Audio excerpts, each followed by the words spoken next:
हम श्रीगुरो श्रीयुतापदकमलं श्रीगुरुन् वैष्णवांश्च श्रीरूपं साग्रजातां सहगण रघुनाथान्वितं तं अद्वैतं सावधूतं परिजनसहितं कृष्णचैतन्यदेवं श्रीराधाकृष्णपादान् सहगना ललिता श्रीविशाखान्वितांश्च नमा ॐ विष्णुपादाय कृष्णपृष्ठाय भूतले श्रीमते भक्तिवेदान्तस्वामिनिति नामिने नमस्ते सारस्वते देवे गौरवाणी प्रचारिणे निर्विशेष शून्यवादी पाश्चात्य देश तारिणे नमो महावदन्याय कृष्ण प्रेम प्रदायते कृष्णाय कृष्ण चैतन्य नामिने गौरत्विसे नमः। हे कृष्णा करुणा सिंधु दीनबंधो जगत्पते गोपेश गोपिका कांत राधा कांत नमोस्तुते तप्त कांचन गौरांगी राधे वृंदावनेश्वरी वृषभानुस्तुते देवी प्रणमामि हरिप्रिये वाञ्छाकल्पतरुभ्यस्य कृपा सिन्धुभ्य एव च पतितानां पावनेभ्यो वैष्णवेभ्यो नमो नमः। जय श्री कृष्ण चैतन्य प्रभु नित्यानंद श्री अद्वैत गदाधर श्रीवासदि गौर भक्तवृंद हरे कृष्णा कृष्णा कृष्णा हरे हरे हरे राम राम राम हरे हरे मूकं करोति वाचालं पङ्गुं लङ्घयते वन्दे श्रीगुरुदीनतारिणम्।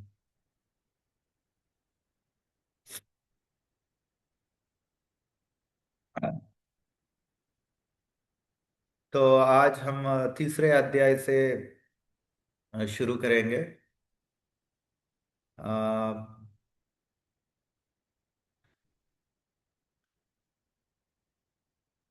पिछले सप्ताह हम तीसरे अध्याय का श्लोकों का सारांश देखे थे।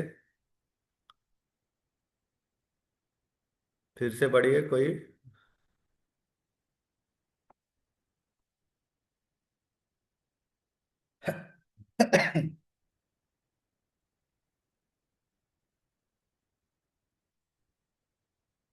दिखाई दे रहे सबको? श्री राधिका देवी माता जी। हरे कृष्ण। पंचांग प्रणाम प्रभु जी। हरे कृष्णा। ये श्लोकों का हम्म सारांश। श्लोक 1-2। हम्म अर्जुन पूछते हैं कि त्याग श्रेष्ठ है या कर्म।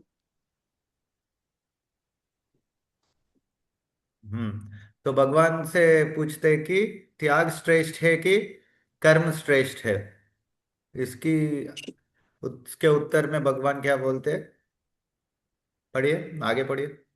श्लोक 3-9। मिथ्या संन्यास की अपेक्षा बुद्धि योग श्रेष्ठ है। श्लोक 10-16। मानव जीवन यज्ञ के लिए है। श्लोक 17-35।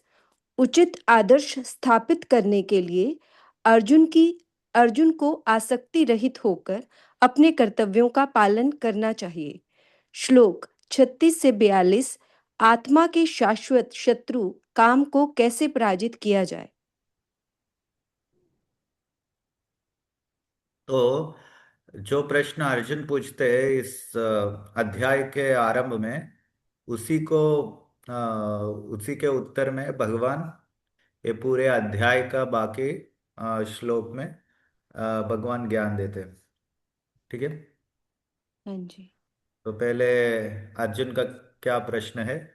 माता जी, आप श्लोक और श्लोक का अनुवाद बुक से पढ़िए। ठीक है बच्चे। तीसरा अध्याय, अध्याय 3, कर्म योग।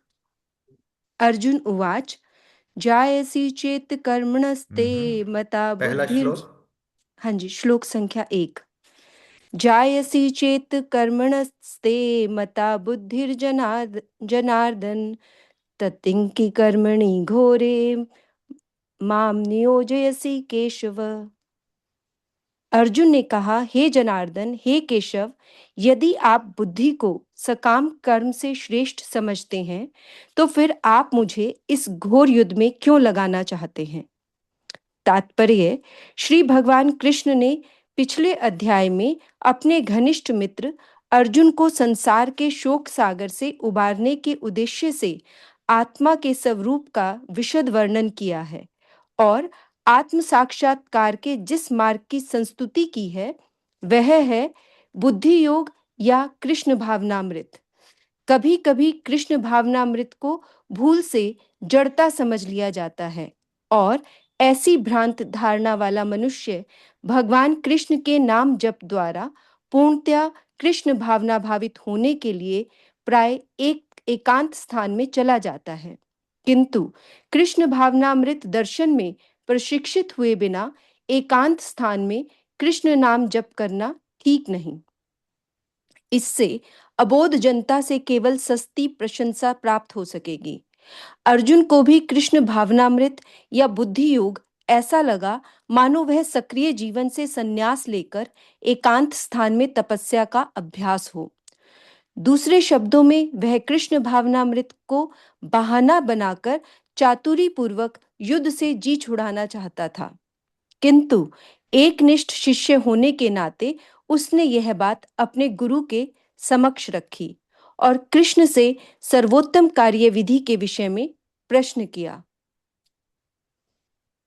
उत्तर में भगवान ने तृतीय अध्याय में कर्म योग अर्थात कृष्ण भावना भावित कर्म की विस्तृत व्याख्या की। श्लोक 2। तो अर्जुन के मन में एक प्रश्न था। हरे कृष्णा। हरे कृष्ण। हाँ। सबको मेरी आवाज सही से सुनाई दे रही कि नहीं? हाँ जी प्रभु जी। हम्म। तो अर्जुन के मन में एक प्रश्न उठा था कि वो कर्म करे या ना करे, मतलब वो कर्म से दूर रहे कि या अपना कर्तव्य करे। ऐसे प्रश्न क्यों उठा? माता जी, ये वाला स्लाइड जो दिख रहे, हाँ जी। इसको पढ़िए पहले। श्लोक 2.49 में कृष्ण ने कहा है, धनंजय, बुद्धि योग भक्ति सेवा द्वारा समस्त घृणित कार्यों को दूर रखो और उसी चेतना में भगवान के शरणागत हो जाओ। अर्जुन भ्रमित है क्योंकि वह सोचता है कि बुद्धि योग का अर्थ अकर्म निष्क्रियता है। यदि उसे बुद्धि के द्वारा घृणित कार्यों को दूर ही रखना है तो कृष्ण उसे इस सब से भीषण युद्ध में लड़ने के लिए क्यों प्रेरित कर रहे हैं? तो ये उनके मन में प्रश्न उठा कि यदि बुद्धि योग करने के लिए आपने हमको आदेश दी, तो बुद्धि योग मतलब बुद्धि से काम लेना, मतलब घृणित कार्यों में कार्य करना, जो कार्य से हमको पाप लगता है, ऐसे कार्य नहीं करना है। लेकिन युद्ध तो बहुत भीषण होता है, उसमें अनेक लोगों को मारना होता है, उससे गुरुजन इन सबको मारने से तो मुझे भी पाप लगेगा। तो ऐसे दुष्कर्म को क्यों करने के लिए बोल रहे भगवान? तो इसीलिए वो पूछते हैं कि अभी मुझे क्या करना है, कर्म करना है कि नहीं? क्योंकि अंत में आप भगवान तो कहते हैं कि तो उठो और युद्ध करो। तो अभी तो आपने कहा कि बुद्धि योग करना है, बुद्धि योग मतलब नो संन्यास लेना है, ये उनकी भावना है। ऐसा सोचते हैं कि अर्जुन ऐसा सोचते हैं कि बुद्धि योग मतलब कुछ कर्म नहीं करना है। ऐसे भावना बहुत सारे लोगों में अभी भी है कि अगर मैं ज्ञान योग करूंगा या ज्ञान प्राप्त करूंगा, मतलब एकांत जगह पे बैठ के मैं भगवान के ऊपर ध्यान करूंगा या शास्त्र पढ़ूंगा, उसी से ज्ञान संपन्न होगा मुझे। लेकिन अपने कर्तव्य नहीं करने से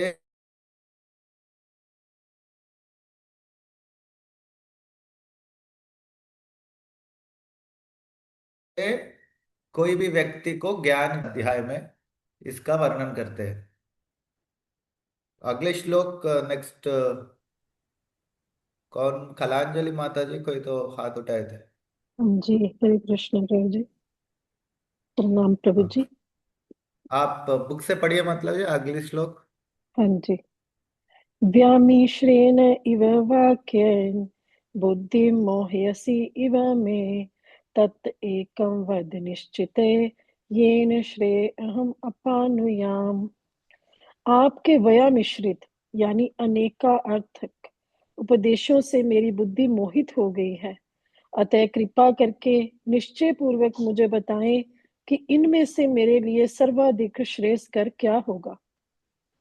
तात्पर्य। तो इसीलिए तात्पर्य पढ़ने की आवश्यकता नहीं। तो इसीलिए वो थोड़ा विभ्रमित हो जाता है अर्जुन वहां पर कि मुझे क्या करना है, कर्म करना है नहीं करना है। एक जगह पे आप तो बोले कि बुद्धि योग करने के लिए, अभी दूसरे अध्याय के अंत में तो आप बोल रहे फिर मुझे युद्ध करने के लिए। तो दोनों में कौन सा एक करना है, ऐसे उनका प्रश्न है। ये इधर स्लाइड पढ़िए माता जी। द्वितीय अध्याय में कृष्ण ने कर्म योग और ज्ञान योग की व्याख्या की। अर्जुन ने गलत समझा कि ये दो अलग अलग और परस्पर विरोधी प्रक्रियाएं हैं जो भिन्न भिन्न लक्ष्यों की ओर ले जाती हैं और उसे इनमें से किसी एक को चुनना चाहिए। इसीलिए श्लोक 3.2 में अर्जुन श्री कृष्ण से ये स्पष्ट रूप से बताने का अनुरोध करते हैं कि उसके लिए इन दोनों में से श्रेष्ठ मार्ग कौन सा है। तो यहाँ पर अर्जुन भी सोचता है कि ये दोनों अलग अलग मार्ग है। कर्म का तो अलग मार्ग है, ज्ञान का अलग मार्ग है। और दोनों एक साथ करना कैसे संभव है मेरे लिए। दोनों मेरे लिए संभव नहीं है, कोई एक आप पहले डिसाइड कीजिए और मुझे बोले दोनों में से कौन सा करना है, इस प्रकार वो प्रश्न करते हैं भगवान को। हम्म। तो रामा माधुरी माता जी आगे वाला श्लोक पढ़ी। हरे कृष्णा। प्रणाम प्रभु जी। अभी जी अभी प्रभु जी। 3 से 9। हरे कृष्णा। अभी जी 3 से 9 श्लोक में दूसरे सेक्शन चालू होते हैं, दूसरे खंड चालू होगा। जी। भगवान का उत्तर है। श्री भगवानुवाच लोके अस्मिन् लोके अस्मिन् द्विविधा निष्ठा पुरा प्रोक्ता मया नघ ज्ञान योगेन जी। सांख्यानां कर्म योगेन योगिनाम्। यहाँ। अच्छा, तो फिर वो गोपीनाथ जी को बोल दो। श्री फिर भगवान ने गोपीनाथ जी कहा, को बोलो कि यहाँ क्लास होगी तो वो ऊपर आ जाएंगे। हे बोल। निष्पाप अर्जुन, मैं पहले ही बता चुका हूँ कि आत्म साक्षात्कार का प्रयत्न करने वाले दो प्रकार के पुरुष होते हैं। कुछ इसे ज्ञान योग द्वारा समझने का प्रयत्न करते हैं, तो कुछ भक्ति में सेवा के द्वारा, तात्पर्य हाँ। प्रभुपाद जी के द्वारा। जी। द्वितीय अध्याय के 39वें श्लोक में भगवान ने दो प्रकार की पद्धतियों का उल्लेख किया है, सांख्य योग तथा कर्म योग या बुद्धि योग। इस श्लोक में इनकी ओर अधिक स्पष्ट विवेचना की गई है। सांख्य योग अथवा आत्मा तथा पदार्थ की प्रकृति का वैश्लेषिक अध्ययन उन लोगों के लिए है जो व्यवहारिक ज्ञान तथा दर्शन द्वारा वस्तुओं का चिंतन एवं मनन करना चाहते हैं। दूसरे प्रकार के लोग कृष्ण भावनामृत में कार्य करते हैं, जैसा कि द्वितीय अध्याय के 61वें श्लोक में बताया गया है। 39वें श्लोक में भी भगवान ने बताया है कि बुद्धि योग या कृष्ण भावनामृत के सिद्धांतों पर चलते हुए मनुष्य कर्म के बंधनों से छूट सकता है तथा इस पद्धति में कोई दोष नहीं है। 61वें श्लोक में इसी सिद्धांत को और अधिक स्पष्ट किया गया है कि बुद्धि योग पूर्णतया परम ब्रह्म विशेषतया कृष्ण पर आश्रित है और इस प्रकार के समस्त इंद्रियों को सरलता से वश में किया जा सकता है। अतः दोनों प्रकार के योग धर्म तथा दर्शन के रूप में अन्योन्याश्रित हैं। दर्शन विहीन धर्म मात्र भावुकता या कभी कभी धर्मांधता है और धर्म विहीन दर्शन मानसिक ऊहापोह है। अंतिम हरे लक्ष्य। कृष्ण। हरे कृष्ण माता जी। जी जी इसको प्रभु। एक और बार पढ़िए, सब लोग ध्यान से सुनिए। हाँ, फिर से बोलिए। प्रभु जी, वो दोबारा पढ़, दोबारा वो पढ़ना है। सेंटेंस वही सेंटेंस दोबारा पढ़िए, अभी जो पढ़ा आपने। जी। अतः दोनों प्रकार के योग धर्म तथा दर्शन के रूप में अन्योन्याश्रित हैं। हम्म। दर्शन विहीन धर्म मात्र भावुकता या कभी कभी धर्मांधता है, और धर्म विहीन दर्शन मानसिक ऊहापोह है। अंतिम हम्म। लक्ष्य तो श्री कृष्ण है, क्योंकि जो दार्शनिक जन परम सत्य की खोज करते रहते हैं, वे अंततः कृष्ण भावनामृत को प्राप्त होते हैं। इसका भी उल्लेख भगवत गीता में मिलता है। संपूर्ण पद्धति का उद्देश्य परमात्मा के संबंध में अपनी वास्तविक स्थिति को समझ लेना है। इसकी अप्रत्यक्ष पद्धति दार्शनिक चिंतन है, जिसके द्वारा क्रम से कृष्ण भावनामृत तक पहुंचा जा सकता है। प्रत्यक्ष पद्धति में कृष्ण भावनामृत में ही प्रत्येक वस्तु से अपना संबंध जोड़ना होता है। इन दोनों में से कृष्ण भावनामृत का मार्ग श्रेष्ठ है, क्योंकि इसमें दार्शनिक पद्धति द्वारा इंद्रियों को विमल नहीं करना होता। कृष्ण भावनामृत स्वयं ही शुद्ध करने वाली प्रक्रिया है, और भक्ति की प्रत्यक्ष विधि सरल तथा दिव्य होती है।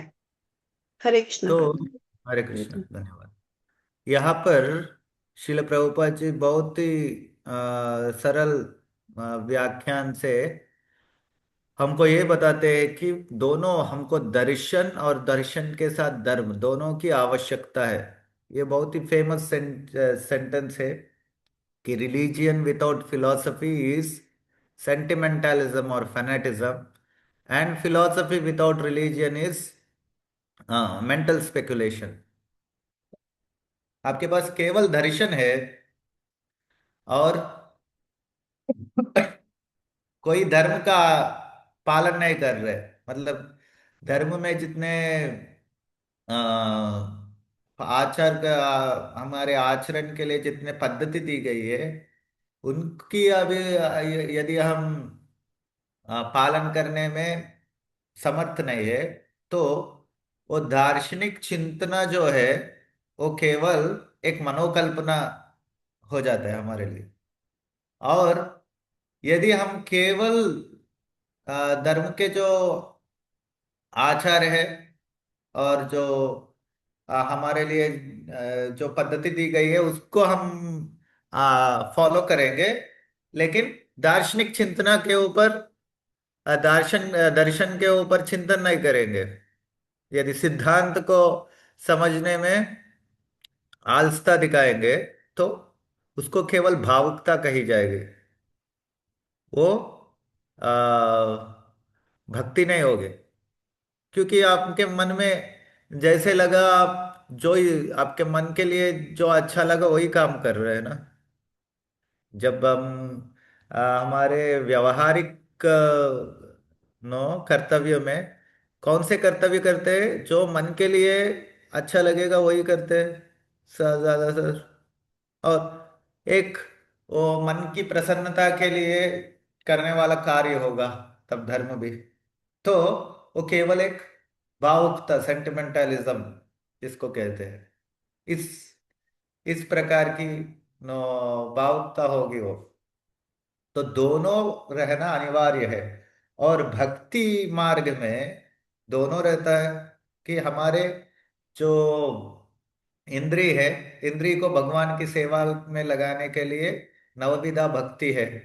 और दार्शनिक चिंतन करने के लिए हमारे पास भगवत गीता, भागवतम इत्यादि अमल पुराण है, जहाँ पर भगवान का नो भगवान का गुणगान किया गया है, और भगवान के अनंत शक्ति कई किस प्रकार उनके सेवा करते हैं, और ये सब दार्शनिक चिंतन भी है उसमें।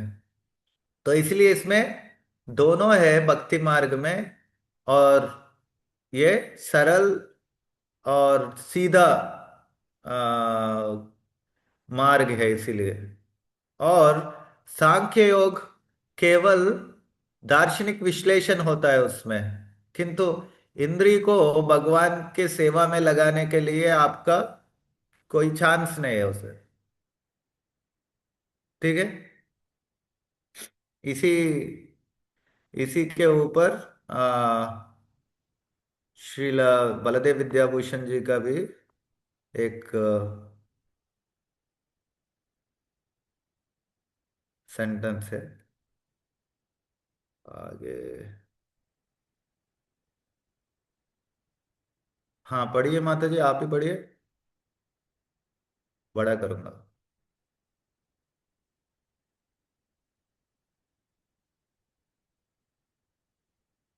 माता जी आप म्यूट है, म्यूट है, जी अनम्यूट कीजिए। जी जी प्रभु जी। भगवान उत्तर देते हैं कि ज्ञान और कर्म वास्तव में एक ही प्रगति के दो चरण हैं, इसलिए वे परस्पर विरोधी नहीं हैं। अर्जुन को दोनों का समन्वय करना चाहिए और इस प्रकार कर्म के बंधन से स्वयं को मुक्त करना चाहिए। भगवत गीता वह 3.3 पर अपनी टीका में श्री बलदेव विद्याभूषण लिखते हैं, निष्ठा शब्द द्विवचन के स्थान पर एक वचन में प्रयुक्त हुआ है, जिससे यह संकेत मिलता है कि वास्तव में निष्ठा एक ही है। इसका आशय यह है कि दोनों प्रकार की निष्ठाएं, कर्मयोग और ज्ञान योग, केवल एक ही लक्ष्य रखती है, आत्मा का साक्षात्कार। दो भिन्न भिन्न साधनों और साध्यों वाली दो निष्ठाएं नहीं हैं, बल्कि एक ही निष्ठा के दो प्रकार हैं जिनका लक्ष्य समान है। तो यहाँ पर हम देखते हैं आचार्य कहते हैं कि हाँ हमारे लक्ष्य एक ही है, भगवान के भक्ति और भगवान के प्रेम पाना। तो इसलिए जो भी मार्ग का वर्णन कर रहा है यहाँ पर, कर्म योग हो या ज्ञान योग, दोनों एक ही मार्ग को सूचित कर रहे हैं, भक्ति का मार्ग का ही इधर नो भगवान भक्ति का ही वर्णन कर रहा है, भक्ति मार्ग का ही वर्णन कर रहा है। और सभी आचार्य यही कहते हैं, प्रभुपाद जी हो, भक्ति सिद्धांत सरस्वती ठाकुर हो, बलदेव विद्याभूषण जी हो। इसीलिए मैं बार बार यही कह रहा हूं, पूरा भगवत गीता में केवल भक्ति का ही विश्लेषण है। कहीं कहीं पर कर्म की ओर से भक्ति मार्ग पे कैसे आना है उसका वर्णन है, कहीं कहीं पे ज्ञान की ओर से भक्ति मार्ग में कैसे आना है इसका वर्णन है। किंतु यहाँ पर कर्म को या ज्ञान को प्रेरित नहीं कर रहे हम करने के लिए, हमको केवल भगवान की भक्ति करने के लिए प्रेरित कर रहे भगवान। इसीलिए भगवत गीता सर्व उपनिषदों में श्रेष्ठ है, क्योंकि हमको सबसे ऊंचे स्थिति पे लेके जाने के लिए था भगवत गीता का ज्ञान दिया गया है हमको। चारों जो पुरुषार्थ है, धर्म अर्थ काम मोक्ष, उससे भी परे प्रेम, भगवत प्रेम, उस स्थिति पे लेके जाने के लिए भगवत गीता का ज्ञान सक्षम है। और इसीलिए भगवत गीता में हर एक श्लोक में जो भी व्याख्यान है वो सब भक्ति को ही सूचित करता है। ठीक है, किसी का कुछ प्रश्न है इसके ऊपर? आगे वाला श्लोक अति सुंदरी माता जी, कृपालु प्रभु आपको कुछ प्रश्न है? प्रभु हरे जी कृष्ण प्रभु जी, दंडवत प्रणाम। हाँ। प्रभु जी, आपने बताया कि जो भगवत गीता कहती है वो भक्ति योग की तरफ हमें लेके जाती है, जो ये सत्य है। इसमें बात प्रभुपाद जी की जो भगवत गीता हम पढ़ते हैं, अगर हम यही जैसे दूसरी भगवत हम्म। गीता आती है जैसे कि आपका गीता प्रेस वाली है इसमें, लेकिन इसको आप पढ़ो तो इसमें ये भक्ति योग नहीं, ये कर्म कांड मुझे लगता है जैसे कि वो किसी भक्ति की तरफ जाते नहीं है, वो सिर्फ कर्म कांड की तरफ जाते। तो क्या ऐसा है कुछ देखा जाए तो? क्या इसमें प्रभुपाद जी ने जो कहा है वो भक्ति योग की तरफ ले जाते हैं? सही बात है? तो ऐसा हम्म। डिफरेंस आता है इसमें? क्योंकि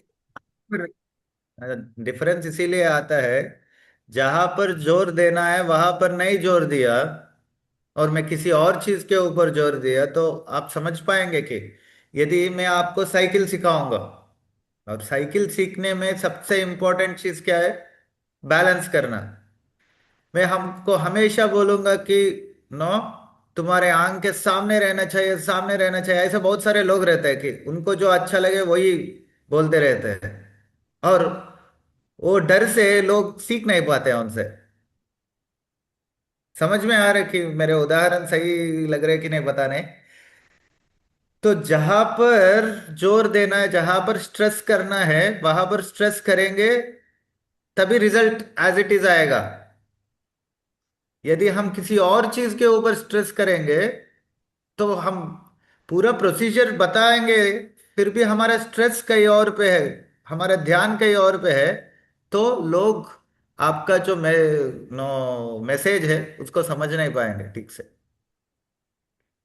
तो तो प्रभु जी फिर। मेरी इच्छा जिसमें मेरे यदि मेरे इच्छा जिसमें है, और मुझे जब जो पसंद आता है मैं उसी को उसी का गुणगान करूंगा, तो लोग समझ नहीं पाएंगे कि भक्ति सबसे श्रेष्ठ है।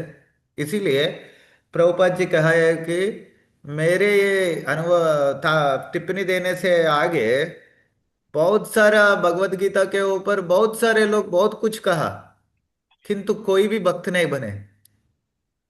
हम्म। भगवत गीता को क्या समझे लोग, ओ एक कुछ तो ज्ञान है इससे, कोई उसका महत्ता को नहीं जान पाए, और इसमें गंभीर पूर्वक भगवान जो बातें की उसको कोई समझ नहीं पाए।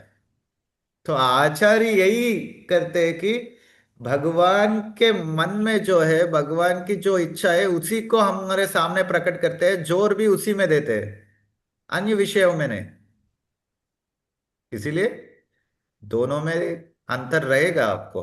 गीता प्रेस के गीता पढ़ेंगे यहाँ पर, जैसे यहाँ पर शिल प्रभुपाद जी जो तीसरे अध्याय में कर्म योग भी लिखा होगा, तो वहां पर जहाँ पर बुद्धि योग है वहां पर भक्ति योग लिखते हैं। तो आप पढ़ेंगे, हाँ भक्ति का ही भगवान कह रहे हैं यहाँ पर। लेकिन आप श्लोक में देखेंगे तो वहां पर बुद्धि योग कहे। लेकिन वही 10वां अध्याय में भगवान स्वयं कहते हैं बुद्धि योगी भक्ति योग है।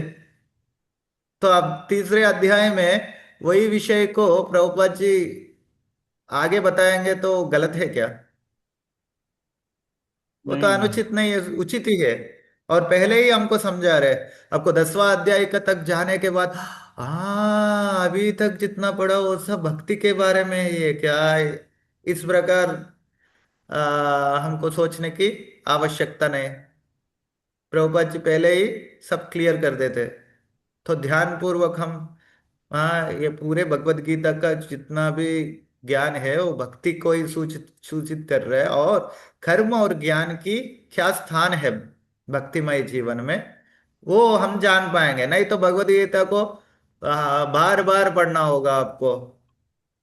हाँ, ऐसा हुआ ना प्रभु जी, जब मैंने भगवत गीता प्रभुपाद जी की नहीं पढ़ी थी, मैंने तकरीबन 8 बार मेरे पास थी जो गीता प्रेस की भगवत गीता थी वो पढ़ी। बट मेरी वो कुछ समझ ही नहीं आई कि भाई ये कहना क्या चाहते हैं। मतलब 8 बार पढ़ने के बाद भी मेरे संशय बना रहा। फिर मैं भगवत गीता प्रभुपाद जी की एक ही बार मैंने पढ़ी थी, तो मुझे वो फिर सारा जो कॉन्सेप्ट था प्रभुपाद जी ने बताया तो वो मुझे समझ आ गया। लेकिन जब हम बुक डिस्ट्रीब्यूशन करते हैं ना, तो क्या होता है कि कोई लोग हमसे कहते हैं कि जी आपकी भगवत गीता तो 250 रुपए की इतनी महंगी है, और जो गीता प्रेस की आती है वो तो इतनी सस्ती मिल जाती है, मतलब इतने की है वो है, तो 90 रुपए की आ जाती है कुछ और। तो उनको कन्वेंस करना, जैसे ये बात तो हम समझ गए जब हमने पढ़ा दोनों को कि भाई इसमें ये फर्क आ रहा है। लेकिन जो जो नहीं पढ़ा होता वो तो उसको लगता है कि भाई ये तो मतलब वही चीज होगी, उसमें तो श्लोक सेम ही होंगे। तो उनको कन्वेंस करना बहुत मुश्किल होता है। मैं तो जब पुस्तक वितरण में, एक इम्पोर्टेंट चीज होता है टाइम। आप हम्म। एक व्यक्ति के साथ तर्क में लगेंगे तो बहुत सारे लोगों के ध्यान नहीं दे पाएंगे आप। ये मेरा एक अनुभव है। तो मैं तो सिंपली कहूंगा कि ये पुस्तक को देखो, बाइंडिंग को देखो, जिसमें क्वालिटी देखो, और हम्म। आप इसको 90 रुपए में यदि हमको ला के देंगे इतना हाई क्वालिटी वाला, मैं ही ले लूंगा आपसे। वो पॉसिबल नहीं है। हमारे जो प्रिंटिंग होता है आजकल के रेट्स आप देखेंगे। मैं हमारे एक पुस्तक सत्क्रिय सार दीपिका को प्रिंटिंग करने के लिए दिया हो, 30 कॉपी, 800 रुपये लिए। वो स्टैंडर्ड में प्रिंटिंग करने के लिए। तो मैं इतना ही बोल के छोड़ देता हूँ। ये सब तर्क में नहीं जाऊंगा क्योंकि उनको समझाने में और बात करते हैं। पुस्तक वितरण में क्या है, एक जगह पे हम खड़े रहते हैं ना, बड़े बड़े स्टेशन पे वगैरह, वहां पर 2 मिनट में कन्विंस करना है, जो प्रैक्टिकली सही लगेगा वही बात करके निकल जाता हूँ। ये मेरा अनुभव है नहीं, जैसे बुक जिनको डिस्ट्रीब्यूशन में, लेना और होता है बहुत वो सारे भी वो सीनियर। लेते हैं ना। वो जिनको समझ आती है हाँ बात, मोस्टली मैंने देखा है कि जो बेहतर लोग हैं वो कई उनको पता भी होता है कि नहीं ये प्रभुपाद जी की है, तो वो प्रभुपाद जी की ही लेते हैं। ऐसा नहीं होता, लेकिन अब तो मैं नहीं करता। लेकिन ये 2 साल पहले की बात है, जब मैं करता था तो मैंने देखा, लोगों को पाया कि लोग कहते हैं कि भाई, लेकिन लोगों को यही नहीं पता कि भाई उसमें गीता प्रेस में और हमारी भगवत गीता में फर्क क्या है। ये तो जिसने पढ़ा होता है दोनों का फर्क, वही जान सकता है कि इसमें क्या अंतर आ रहा है चीजों में। जितना प्रभुपाद जी ने एक एक चीज को बताया है, जो वो भक्ति योग की तरफ ही ले जाते हैं हर बात को। परंतु उसमें ऐसा कुछ है ही नहीं, उसमें तो हर किसी का बस एक अनुवाद कर दिया उन्होंने। और वो अनुवाद वो कर्मकांडियों के लिए है कि भाई ये पढ़ा है और इसके बाद ये होगा, ऐसा इससे करने से ये होता है। और हम कहते भी है, तात्पर्य भी देते हैं प्रभुपाद जी। मैं तो कोई हम्म। भी एक पेज रैंडमली निकाल देता हूँ और दिखाता हूँ, देखो श्लोक को पढ़िए और तात्पर्य पढ़िए, और लोग जनरली कन्विंस हो जाते हैं लेने के लिए, और बुक उनके हम्म। हाथ में रख देते हैं। वैसे क्योंकि हाँ। प्रभुपाद का जो तात्पर्य दिए है ये सब बहुत पावरफुल है। कहीं पे भी आप चेकिए, वहां से आपको रिजल्ट मिल जाता है। हरे हाँ, सही कृष्णा। बात है। हरे कृष्ण। किसी का कुछ प्रश्न है? नहीं तो आगे बढ़ेंगे, आते सुंदरी माता जी। हरे कृष्ण प्रभु जी। न कर्मणा न कर्मणाम् अनारंभात् निष्काम्यं पुरुषोऽश्नुते न च संन्यास सनादेव सिद्धिं समधिगच्छति। अनुवाद। न तो कर्म से विमुख होकर कोई कर्म फल से छुटकारा पा सकता है, और न केवल संन्यास से सिद्धि प्राप्त की जा सकती है। तात्पर्य। हाँ तो, हाँ माता जी, तात्पर्य पढ़ने की जरूरत नहीं। तो कर्म कर्म को छोड़ने से कभी कोई मुक्ति नहीं पाए, भौतिक बंधन से मुक्ति नहीं पाए। और संन्यास लेने से आ, संन्यास लेने मात्र में कोई सिद्धता प्राप्त नहीं की, ये भगवान कह रहे। तो उसमें क्या विशेषता है, ये भगवान आगे कहेंगे कि संन्यास का लक्ष्य क्या होना चाहिए, और किस प्रकार मुक्ति पाने का क्या मार्ग है, इसका विश्लेषण भगवान आगे देते हैं। अगले श्लोक माता जी, अगले श्लोक पढ़िए। जी। न हि कथयक्षणं जात न हि कथयक्षणमपि जातु तिष्यत् कर्म कृत् कार्यते यवशा कर्म सर्वः प्रकृतिजैर्गुणे। प्रत्येक व्यक्ति को प्रकृति से अर्जित गुणों के अनुसार विवश होकर कर्म करना पड़ता है। अतः कोई भी एक क्षण भर के लिए भी बिना कर्म किए नहीं रह सकता। तात्पर्य पढ़ना है प्रभु जी। हम्म। नहीं, तो कर्म तो करना अनिवार्य है, क्योंकि हमारे जो आत्मा है, आत्मा तो सच्चित आनंद रूपी है। और चित आनंद रूपी जो आत्मा है, वो कर्म करने के लिए हमेशा कुछ ना कुछ कार्य करने के लिए तरसता है। तो एक आत्मा को आप कोई कर्म करने से रोक नहीं सकते। उसी प्रकार जो आत्मा, जो बद्ध जीव होता है, जो आत्मा जब भौतिक जगत में आता है, यदि वो कर्म नहीं करेंगे तो उनकी आलन पालन भी नहीं हो सकता। देह को आपको बचाने के लिए कम से कम कर्म करना पड़ेगा। तो कर्म किए बिना कोई नहीं रह सकता, इसीलिए इस प्रकार भगवान ने आगे वाला श्लोक। जी। कर्म इंद्रियाणि संयम्य आसते मनसा स्मरन् इंद्रियार्थान् विमूढ़ात्मा मिथ्याचार स उच्यते। जो कर्म इंद्रियों को वश में तो करता है, किंतु जिसका मन इंद्रिय विषयों का चिंतन करता रहता है, वह निश्चित रूप से स्वयं को धोखा देता है और मिथ्याचारी कहलाता है।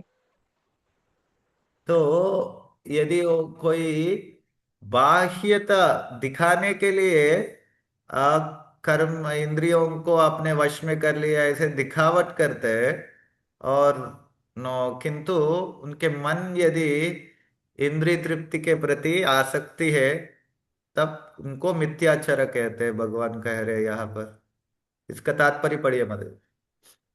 जी, ऐसे अनेक मिथ्याचारी व्यक्ति होते हैं जो कृष्ण भावनामृत में कार्य तो नहीं करते किंतु ध्यान का दिखावा करते हैं, जबकि वास्तव में वे मन में इंद्रिय भोग का चिंतन करते रहते हैं। ऐसे लोग अपने अबोध शिष्यों को बहकाने के लिए शुष्क दर्शन के विषय में भी व्याख्यान दे सकते हैं, किंतु इस श्लोक के अनुसार वे सबसे बड़े धूर्त हैं।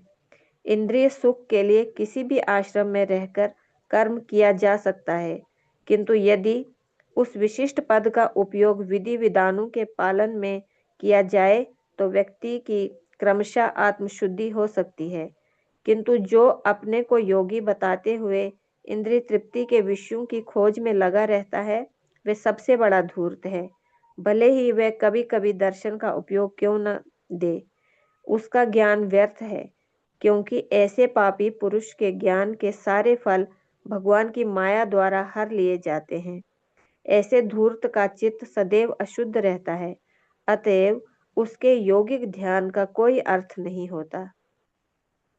तो यहाँ पर शिल प्रभुपाद जी बहुत गंभीर पूर्वक बात कर रहे हैं, और कह रहे कि जो सन्यास का दिखावट करते हैं किंतु उनको इंद्रिय अपने वश में नहीं रख पाए और उनके मन विचलित है, तो उनके जो योग का दिखावट से उनको आध्यात्मिक प्रगति कभी नहीं होगी उनके जीवन में। आध्यात्मिक प्रगति तभी होगी कि आपका जो कार्य है और आपका जो चिंतन है, वो दोनों समन्वय रूप से भगवान की ओर जा रहे हैं। यदि किसी को अपने कर्म को अपने इंद्रियों को कर्म में लगाना है तो लगाना चाहिए, किंतु शास्त्र के अनुसार, विधि विधान के अनुसार, भगवान के द्वारा दी गई विधि विधान के अनुसार यदि कर्म में लगेंगे, उससे ज्ञान प्राप्ति होगी, और उससे वो धीरे धीरे आध्यात्मिक मार्ग में आगे बढ़ेंगे। किंतु कोई व्यक्ति केवल दिखाने के लिए वो बहुत बड़े सिद्ध पुरुष है इस प्रकार की मिथ्याचारी कार्य करते हैं, वो केवल भक्ति में स्वयं आगे नहीं बढ़ेंगे, और उनके द्वारा जो दी गई ज्ञान का कोई महत्व नहीं हो, कोई महत्ता नहीं। उनके मुंह से जितना भी ज्ञान आता है उससे किसी का हृदय में कोई परिवर्तन नहीं होगी। ठीक है। नेक्स्ट, रत्नावती गोपी माता जी, अगले श्लोक पढ़िए। हरे कृष्ण प्रभु जी। हम्म। यह तो इंद्रियाणि मनसा नियम्य आरंभते अर्जुन कर्म इंद्रिय कर्म योगम असक्त स विशिष्यते। अनुवाद। दूसरी ओर यदि कोई निष्ठावान व्यक्ति अपने मन के द्वारा कर्म इंद्रियों को वश में करने का प्रयत्न करता है और बिना किसी आसक्ति के कर्म योग आरंभ करता है तो वह अति उत्कृष्ट है। तात्पर्य शिला प्रभुपाद जी द्वारा। शिला प्रभुपाद की जय। लंपट जीवन और इंद्रिय सुख के लिए छठ योगी का मिथ्या वेश धारण करने की अपेक्षा अपने कर्म में लगे रहकर जीवन लक्ष्य को, जो भव बंधन से मुक्त होकर भगवत धाम को जाना है, परम प्राप्त करने के लिए कर्म करते रहना अधिशेषकर है। प्रमुख स्वार्थ गति तो विष्णु के पास जाना है। संपूर्ण वर्णाश्रम धर्म का उद्देश्य इसी जीवन लक्ष्य की प्राप्ति है। एक गृहस्थ भी कृष्ण भावनामृत में नियमित सेवा करके इस लक्ष्य तक पहुंच सकता है। आत्म साक्षात्कार के लिए मनुष्य शास्त्रानुमोदित संयमित जीवन बिता सकता है और अनासक्त भाव से अपना कार्य करता रह सकता है। इस प्रकार वह प्रगति कर सकता है। जो निष्ठावान व्यक्ति इस विधि का पालन करता है वह उस पखंडी से कहीं श्रेष्ठ है जो अबोध जनता को ठगने के लिए दिखावटी आध्यात्मिकता का जामा धारण करता है। जीविका के लिए ध्यान धरने वाले प्रबंधक ध्यानी की अपेक्षा सड़क पर झाड़ू लगाने वाला निष्ठावान व्यक्ति कहीं अच्छा है। यहाँ पर शिल प्रभुपाद जी कहते हैं भक्ति में सरलता की आवश्यकता है। हम जो कह रहे हैं और जो कार्य कर रहे हैं तो हमारे मन में क्या चल रहा है ये तीनों एक ही रहना चाहिए। हमारे वचन किस प्रकार के आ रहे हैं, हमारे कार्य किस प्रकार के हैं और हमारे मन में क्या चल रहा है, तीनों एक समन्वय रूप में होना चाहिए।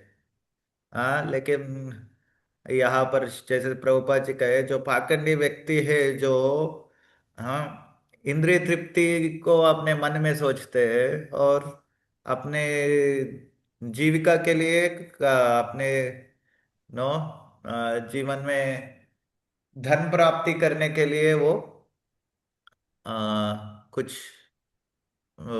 मेडिटेशन कर रहे, बहुत बड़े योगी है, तपस्वी है, तपस्या कर रहे, इस प्रकार की दिखावट करते हैं। तो इससे किसी की वृद्धि नहीं होगी आध्यात्मिक जीवन में। अगले श्लोक पढ़िए मते। नियतं कुरु कर्म त्वं कर्म ज्याय हि अकर्मणा शरीर यात्रा अपि च ते ना प्रसिद्धेत अकर्मणा। अपना नियत कर्म करो क्योंकि कर्म ना करने की अपेक्षा कर्म करना श्रेष्ठ है। कर्म के बिना तो शरीर निर्वाह भी नहीं हो सकता। तात्पर्य शिला प्रभुपाद जी द्वारा। शिला प्रभुपाद की जय। ऐसे अनेक छठज्ञानी हैं जो अपने आप को उच्च कुलीन बताते हैं तथा ऐसे बड़े बड़े व्यवसायी व्यक्ति हैं जो झूठा दिखावा करते हैं कि आध्यात्मिक जीवन में प्रगति करने के लिए उन्होंने सर्वस्व त्याग दिया है। श्री कृष्ण ये नहीं चाहते थे कि अर्जुन मिथ्याचारी बने, अपितु वे चाहते थे कि अर्जुन क्षत्रियों के लिए निर्दिष्ट धर्म का पालन करे। अर्जुन ग्रस्त था और एक सेना नायक था, अतः उसके लिए श्रेयस्कर था कि वह उसी रूप में ग्रस्त क्षत्रिय के लिए निर्दिष्ट धार्मिक कर्तव्यों का पालन करे। ऐसे कार्यों से संसारी मनुष्य का हृदय कर्मशः विमल हो जाता है और वह भौतिक कलमश से मुक्त हो जाता है। देह निर्वाह के लिए किए गए तथा कथित त्याग का अनुमोदन ना तो भगवान करते हैं और ना कोई धर्मशास्त्र ही। आखिर देह निर्वाह के लिए कुछ ना कुछ करना होता ही है। भौतिकतावादी वासनाओं की शुद्धि के बिना कर्म का मनमाने ढंग से त्याग करना ठीक नहीं। इस जगत का प्रत्येक व्यक्ति निश्चय ही प्रकृति पर प्रभुत्व जताने के लिए अर्थात इंद्रिय तृप्ति के लिए मलिन प्रवृत्ति से ग्रस्त रहता है। ऐसी दूषित प्रवृत्तियों को शुद्ध करने की आवश्यकता है। नियत कर्मों द्वारा ऐसा किए बिना मनुष्य को चाहिए कि तथाकथित अध्यात्मवादी बनने तथा सारा काम छोड़कर अन्यों पर जीवित रहने का प्रयास ना करे। तो यहाँ पर ये मिथ्याचारी जो त्याग करने की एक दिखावा करते हैं, उनसे जो अपने अ, गृहस्थ जीवन में जीते हुए अपने जो कर्तव्य है, धार्मिक कर्तव्य, उसको निभाते हुए जीवन में आगे बढ़ना बहुत श्रेष्ठ कर है, बहुत श्रेष्ठ है, इस प्रकार शिल प्रभुपाद जी कह रहे हैं। और यहाँ पर श्लोक में भी भगवान कहते हैं कि हाँ, हमारे कर्तव्य का निर्वहन करना झूठी रकम संन्यास से बहुत ही बेहतर है, बहुत ही अच्छा है। क्योंकि अगर आप कुछ कर्तव्य नहीं करोगे तो अपने देह को किस प्रकार आप मेंटेन करोगे, देह को किस प्रकार आप पालोगे? देह की पालन करने के लिए भी हर व्यक्ति को कुछ ना कुछ कार्य करना होगा। बिना कार्य किए देह का पालन कैसे करोगे आप? इस प्रकार भगवान प्रश्न कर रहे हैं। आगे वाले नेक्स्ट श्लोक कौन पढ़ेंगे? प्रीति सिंगला माता जी। हरे कृष्णा प्रभु जी, पंचांग प्रणाम। हरे कृष्णा, हम्म। सभी भक्तों के चरणों में पंचांग प्रणाम। यज्ञ अर्थात कर्मण अन्यत्र लोको अयम कर्म बंधन तदर्थम कर्म कौन्तेय मुक्ति संघ समाचर।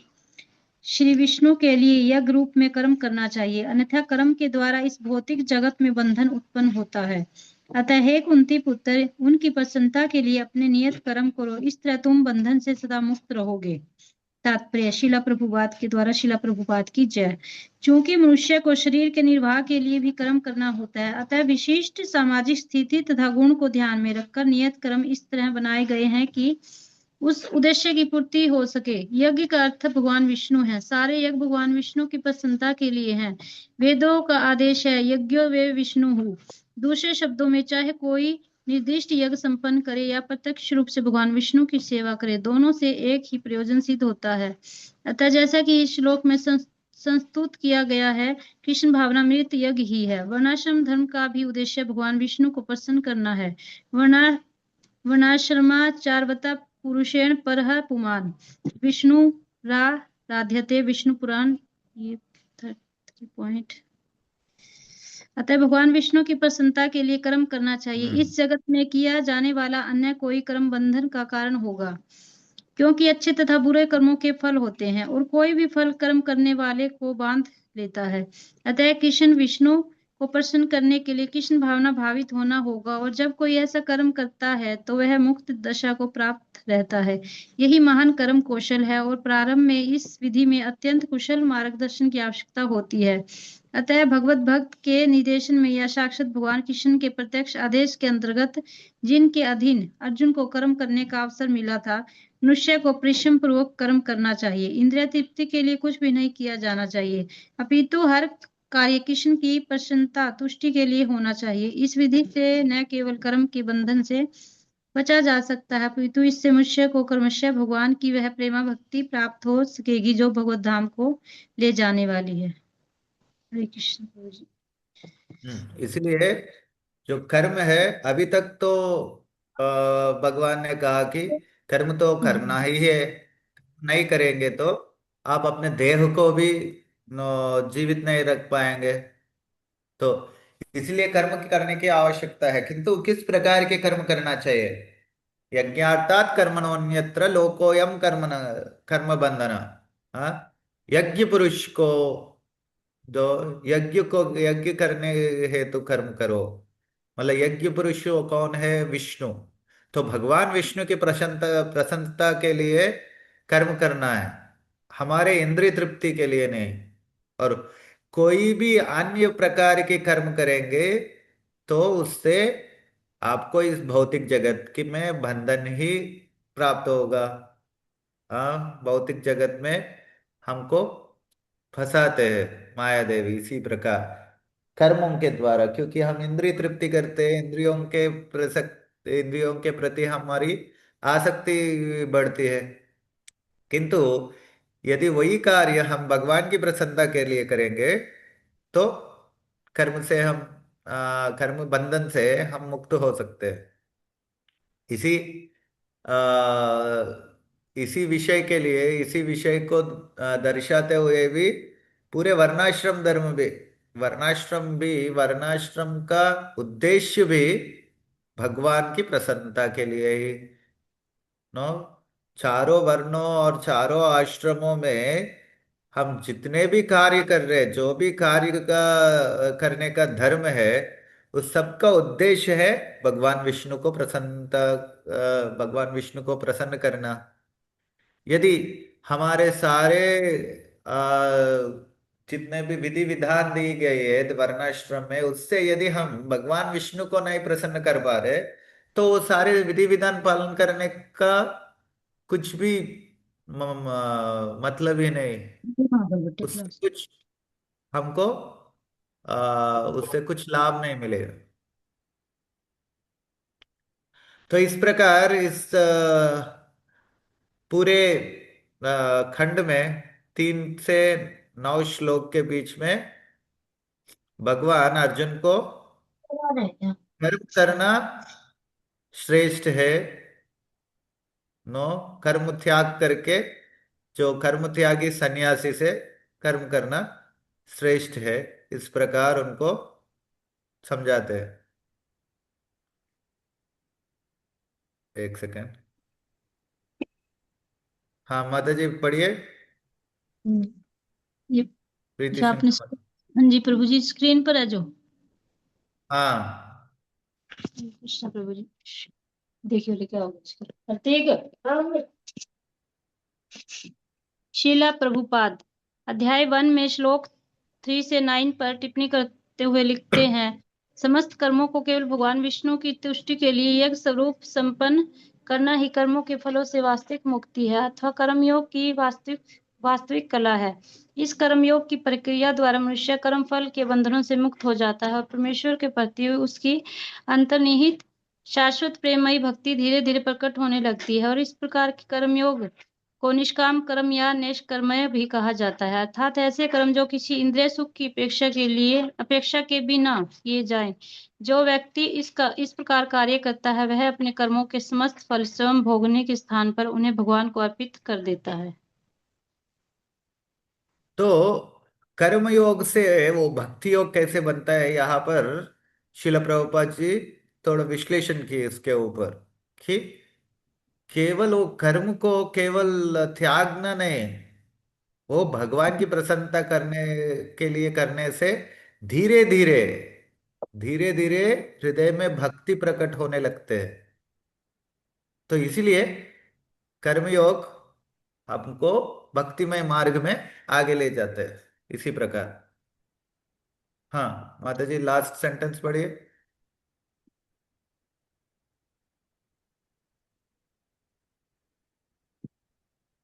श्लोक 9 में यज्ञ के श्लोक 9 में यज्ञ के महत्वपूर्ण विषय का परिचय दिया गया है, जिसका आगे श्लोक 10 से 16 में विस्तार पूर्वक वर्णन किया जाएगा। तो यज्ञ की क्या आवश्यकता है, यज्ञ क्या क्या अर्थ है, ये श्लोक 9 में प्रस्तुत की गई। अभी श्लोक 10 से लेके 16 के बीच में जितने श्लोक है उसमें इसके ऊपर भगवान विशेष पूर्वक जोर देते हुए कहते हैं।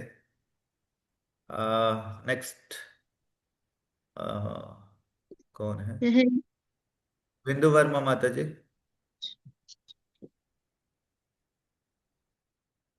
हरे कृष्ण प्रभु जी, दंडवत प्रणाम। हरे कृष्ण। श्लोक नंबर 10 10वां प्रभु श्लोक। जी। हम्म। सह यज्ञ प्रजा सृष्ट्वा पुरोवाच प्रजापतिः अनेन प्रस्विष्यध्वमेश वोस्त्विष्ट कामधुक्। अनुवाद। सृष्टि के प्रारंभ में समस्त प्राणियों के स्वामी प्रजापति ने विष्णु के लिए यज्ञ सहित मनुष्यों तथा देवताओं की संततियों को रचा और उनसे कहा, तुम इस यज्ञ से सुखी रहो, क्योंकि इसके करने से तुम्हें सुखपूर्वक रहने तथा मुक्ति प्राप्त करने के लिए समस्त वांछित वस्तुएं प्राप्त हो सकेंगी। तात्पर्य श्रील प्रभुपाद द्वारा श्रील हाँ श्रील ठीक प्रभुपाद है की ठीक है। जय। हरे कृष्णा। माता जी तात्पर्य पढ़ने की आवश्यकता नहीं है। तो यहाँ पर आप अभी तक जितने विषय के बारे में भगवान ने कहा, यहाँ पर एक प्रश्न उत्पन्न होगा सबको कि हम सब तो इस्कॉन संस्था में है। यहाँ पर बहुत सारे लोग देखे होंगे कि हाँ शिला प्रभुपाद जी तो बहुत सारे लोगों को संन्यास दी है। यहाँ पर तीसरे अध्याय में तो भगवान स्वयं कह रहे कि संन्यास की आवश्यकता नहीं है। और सन्यास लेना तो वर्जित है इस प्रकार। तो फिर हमारे इस्कॉन में सन्यास क्यों दिए? आचार्य स्वयं सन्यास क्यों लिए? प्रश्न समझ में आए सबको? तो कौन आंसर करेंगे?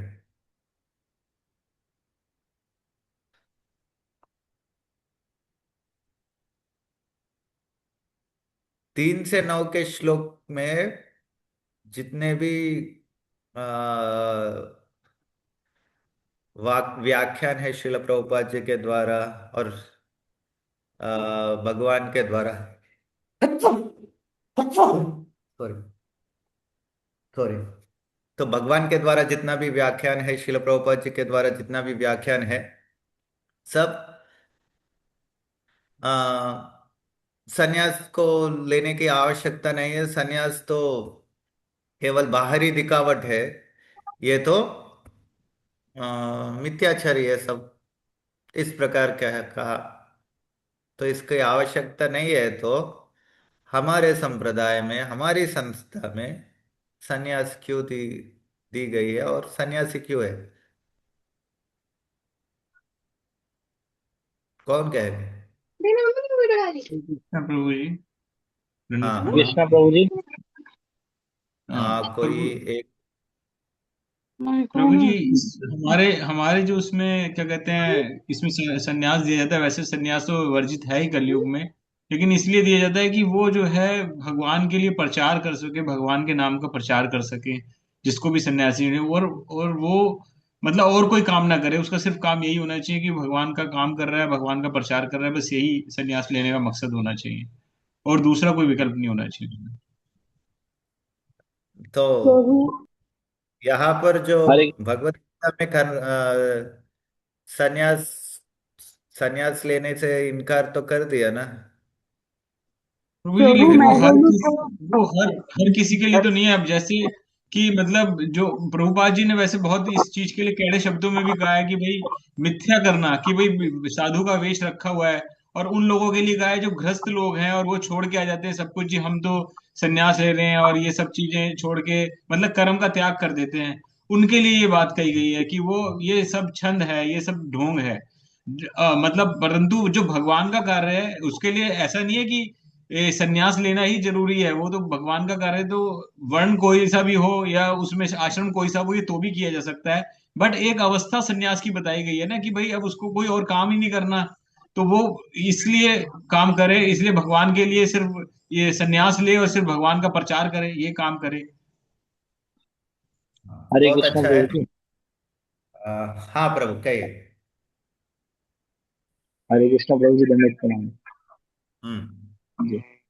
प्रभु जी, जैसे कि प्रभु जी ने बताया कि प्रचार के लिए आवश्यक है इसीलिए देते हैं, तो ये बात है। और है, मुझे अपनी बात मतलब उसको काट रहे हैं, बाद में कह रहे हैं कि प्रचार बिना संन्यास के भी हो सकता है, तो ये ऐसा बता रहे हैं प्रभु जी। लेकिन क्या बोलते हैं, जैसे ना अभी इसमें पिछले वाले श्लोक में तात्पर्य में श्रील प्रभुपाद जी कह रहे हैं कि भौतिकतावादी वासनाओं की शुद्धि के बिना कर्म का मनमाने ढंग से त्याग करना ठीक नहीं है। तो दैट मीन्स अगर वो शुद्ध है, विषय वासना उसके भीतर नहीं है, तो त्याग कर सकता है, फिर उसको जरूरत नहीं है नियत कर्म भी करने की, तो वो संन्यास ले सकता है ना। मतलब अगर उसके अंदर भौतिकवादी वासनाएं नहीं है तो त्याग कर सकता है, दैट मीन्स। तो इसीलिए जो कृष्ण भक्त हैं बहुत उनके अंदर अच्छा। बहुत ले सकते हैं। हरे कृष्णा प्रभु जी। हाँ हरे कृष्ण कलांजलि माता जी। हाँ जी प्रभु जी, ये जो है ना, ये भी तीसरा अध्याय है। तो भगवान 18वें अध्याय में हम्म तो कहते हैं कि जो मेरे नाम का प्रचार कर मुझे अति प्रिय है। और चैतन्य महाप्रभु हम्म जो हस्त थे, उन्होंने भी प्रचार हम्म करके सन्यासी किया। आगे भी जितने उनको दीक्षित किया था कि प्रचार प्रसार जो है वो घर में रहने की बजाय बाहर निकल के ज्यादा हो सकता है। तो इसीलिए हम्म। उन्होंने को भी संन्यास दिया। ठीक है। तो बहुत अच्छे बोले आप भी। और कोई कहना था प्रभु चाहता है जी मैं कुछ? बोलूं थोड़ी। अम, अम, आत्मा जब कृष्ण भावनामृत हो जाती है तब उसको सन्यास बोलती है, और जो सन्यास लेती है वो सर्वदा शुद्ध करता है, इसीलिए वो बोला कि संन्यास लिया। शुद्ध कर्म करने के लिए हाँ संन्यास ले। हाँ, हरे कृष्ण। बहुत ही अच्छा। तो आप सब लोग बहुत ही अच्छे विषय आप सब लोग कहा कि वहां पर केवल एक ही कर्म कर रहे भगवान की संतुष्टा के लिए, संतुष्टि के लिए। तो वही नव श्लोक में भी यही दर्शाते भगवान कि यज्ञार्थात कर्मण्यत्र लोकोयम कर्म मना। यज्ञार्थात कर्म, ये सबको करना है। और कौन सी स्थिति में आपको कैसे ये भगवान के लिए संतुष्टि के लिए कैसे सेवा करना है, ये हमारे वर्ण और आश्रम में दर्शाते हैं भगवान। और इसीलिए कलयुग में कर्म संन्यास वर्जित है, क्योंकि किसी भी व्यक्ति को इतना मन में इतना दृढ़ता नहीं है कि वो एकांत जगह पर बैठ के केवल सांख्य योग का चिंतन करे, दार्शनिक चिंतन करे। कर्मयोग तो करना ही है। कर्म और ज्ञान को, दोनों को एक साथ निष्ठापूर्वक करने के लिए ये मार्ग है भक्ति मार्ग। भक्ति मार्ग में दोनों कर्म और ज्ञान की आ, आवश्यकता है। मतलब इसका मतलब ये नहीं कि भक्ति योग, भक्ति में कर्म और ज्ञान के बिना भक्ति नहीं चलेगी, नहीं। भक्तिमय जीवन में जो भगवान के प्रसन्नता के लिए जो कार्य करते हैं उसको कर्म कहते हैं। और जो भगवान के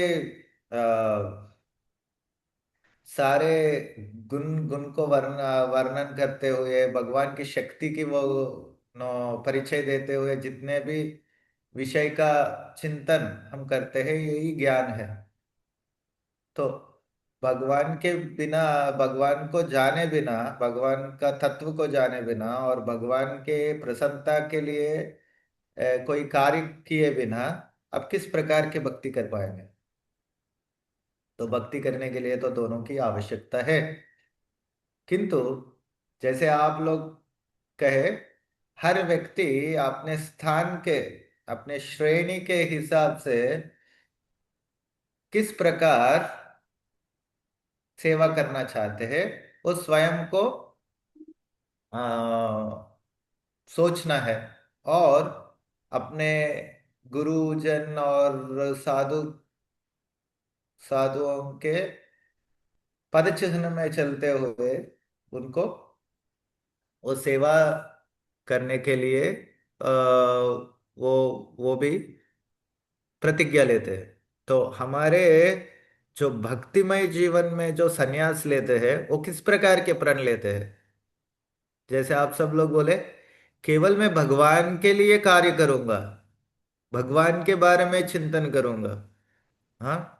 तो नाहम विप्रो न च नरपतिर नापि वैश्यो न शूद्रो नाहम वर्णी न च गृहपतिर नो वनस्थो यतिर्वा किंतु प्रोद्या निखिल परमानंद पूर्णामृताब्देर गोपीर भरतुर पद कमलयोर दास दास दासार दास। मैं केवल गोपीर भरतु, भगवान जो कृष्ण है गोपी का भरतु है, भरता है, उनके पद कमल में दास दास दासानुदास बनना चाहता हूं।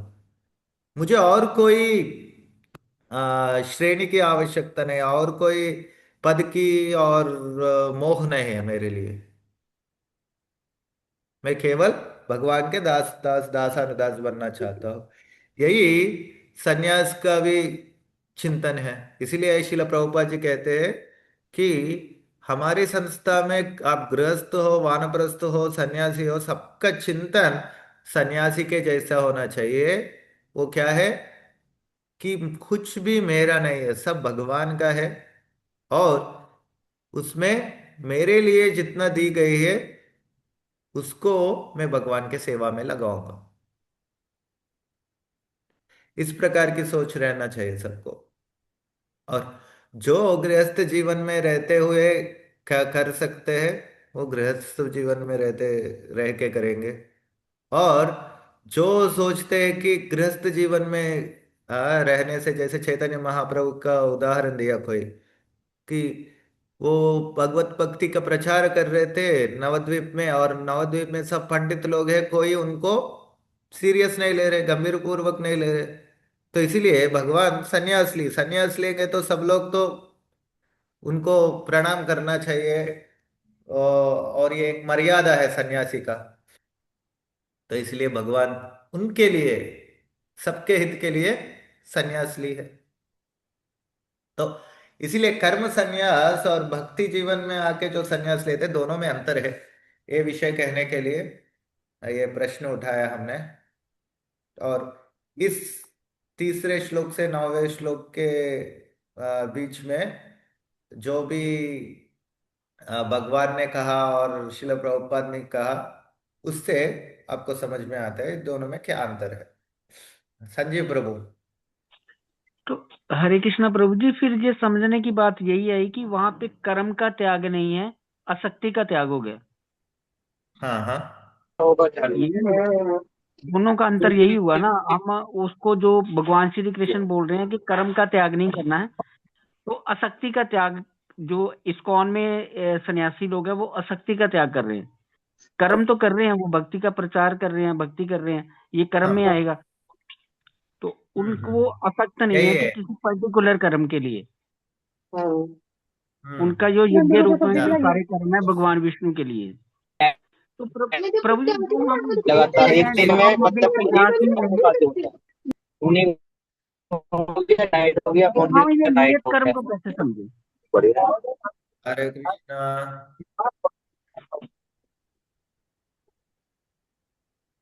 हरे कृष्णा प्रभु जी। हरे कृष्णा प्रभु जी, जैसे हम नियत कर्म को कैसे समझेंगे इसको? इस ट्रेन में भीड़ बहुत है। मैंने इसको जब पंजाब मेल में जाना, बहुत भीड़ होता है। पंजाब मेल तो घुमा घुमा कर लाते हैं बाजार। अभी कौन बात कर रहे हैं ये भी समझ में नहीं आ रहा है। किसका माइक ऑन है? बीच बीच में किसका माइक ऑन होता है? ठीक है प्रभु जी। तो आपने जैसे कहा कर्म की आसक्ति त्याग करना है, यही उद्देश्य है। इसीलिए कर्म योग से भक्ति योग कैसे, भक्ति योग के ओर कैसे जाते हैं, ये हम रिनंसिएशन थ्रू विजडम में पुस्तक में शील प्रभुपाद जी क्या कहे यहाँ पर दिखाए थे, कि धीरे धीरे प्रभुपाद जी कहे कि कर्मयोग से धीरे धीरे भक्ति के प्रति, मतलब केवल भगवान की संतुष्टि के लिए मुझे कार्य करना है, इसका ज्ञात होता है हमको धीरे धीरे। तो ये एक स्थिति है।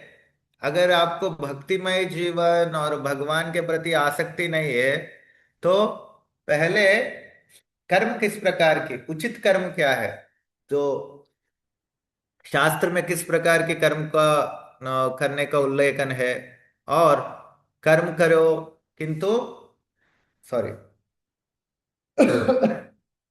कर्म कीजिए किंतु उसका फल की आशा मत कीजिए। और फल को क्या करना है? भगवान के लिए, यज्ञार्थात कर्मणोऽन्यत्र, कुछ भी फल भगवान के लिए आप अर्पित करो। इस प्रकार पहले हमको इसका ज्ञात ना होगा, और भगवान के प्रति हमको प्रेम भी नहीं है, किंतु हम कर्म को त्याग कर रहे, इतना तो हमको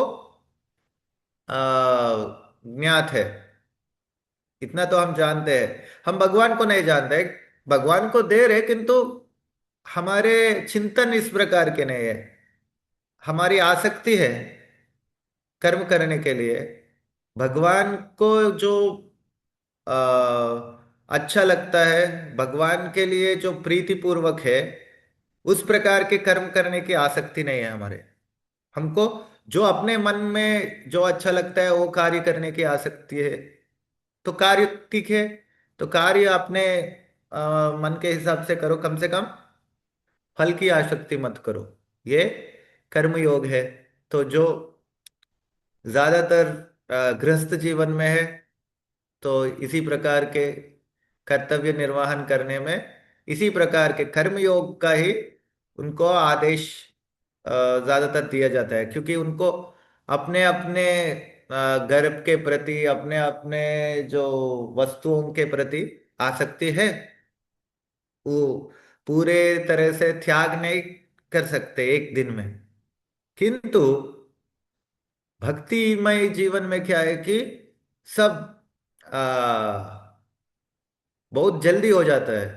कि यदि वो सबको आप भगवान की सेवा में लगाएंगे, और अभी कर्म कर रहे हैं, उसकी फल आप भगवान को अर्पण करना सीखेंगे, धीरे धीरे आपको भगवान के प्रति आसक्ति बढ़ेगी, तो अपने कर्म के प्रति आसक्ति कम होगी, और उससे आप कर्म को भी, कर्म के प्रति जो आसक्ति है उसको भी त्याग कर सकते हैं। तो इस प्रकार आप कर्मयोग से भक्ति योग पूरे तरफ केवल भगवान के प्रति, भगवान के प्रीति के लिए कार्य करने के लिए सिद्ध होंगे। वो संन्यास के स्थिति है।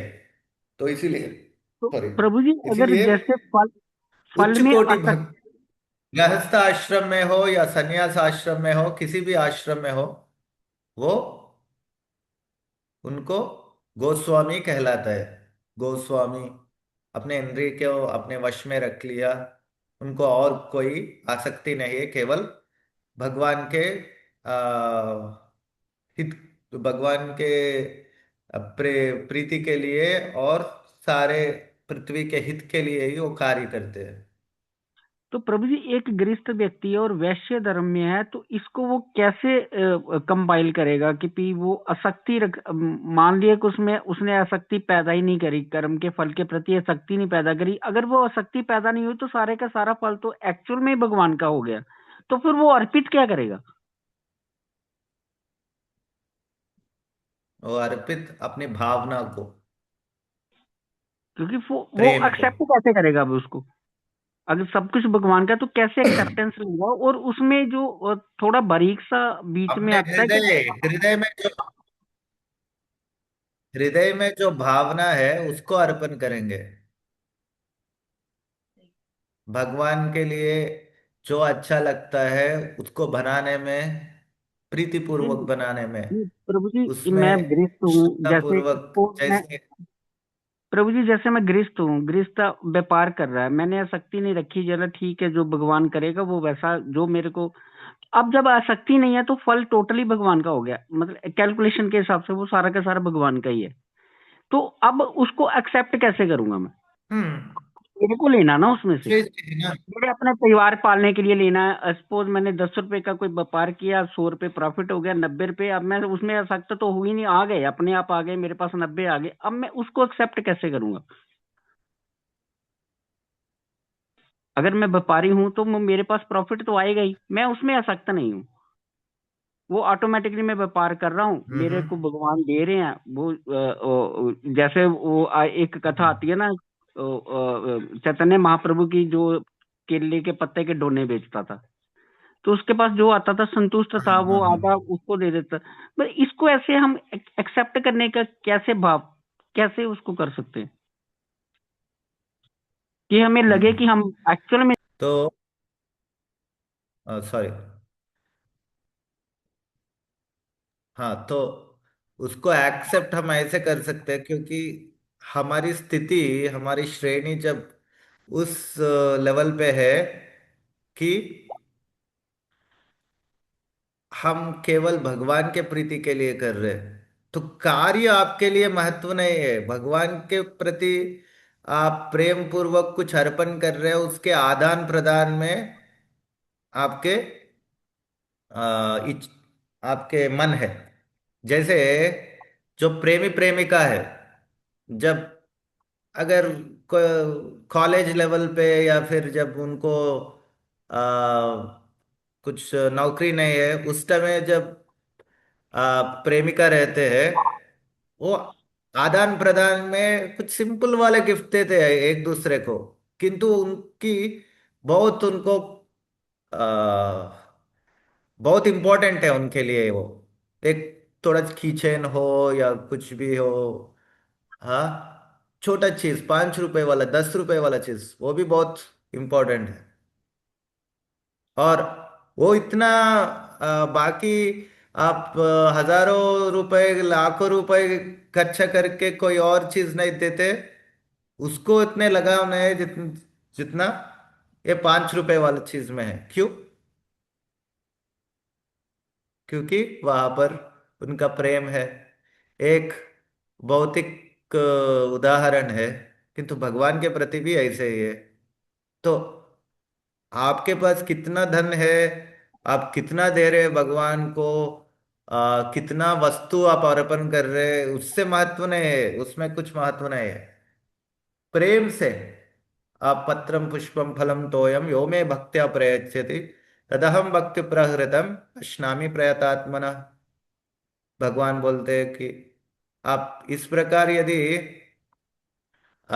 भगवान के लिए अर्पण करेंगे कि केवल एक पत्रम पुष्पम फलम तोयम, ये 4 प्रकार के आप वस्तु अर्पण करेंगे, जो बहुत ही उसका कोई मूल्य नहीं है भौतिक स्तर पर, ये भी अर्पण करेंगे भक्ति से, तो भगवान बहुत ही संतुष्ट हो जाएंगे हमसे।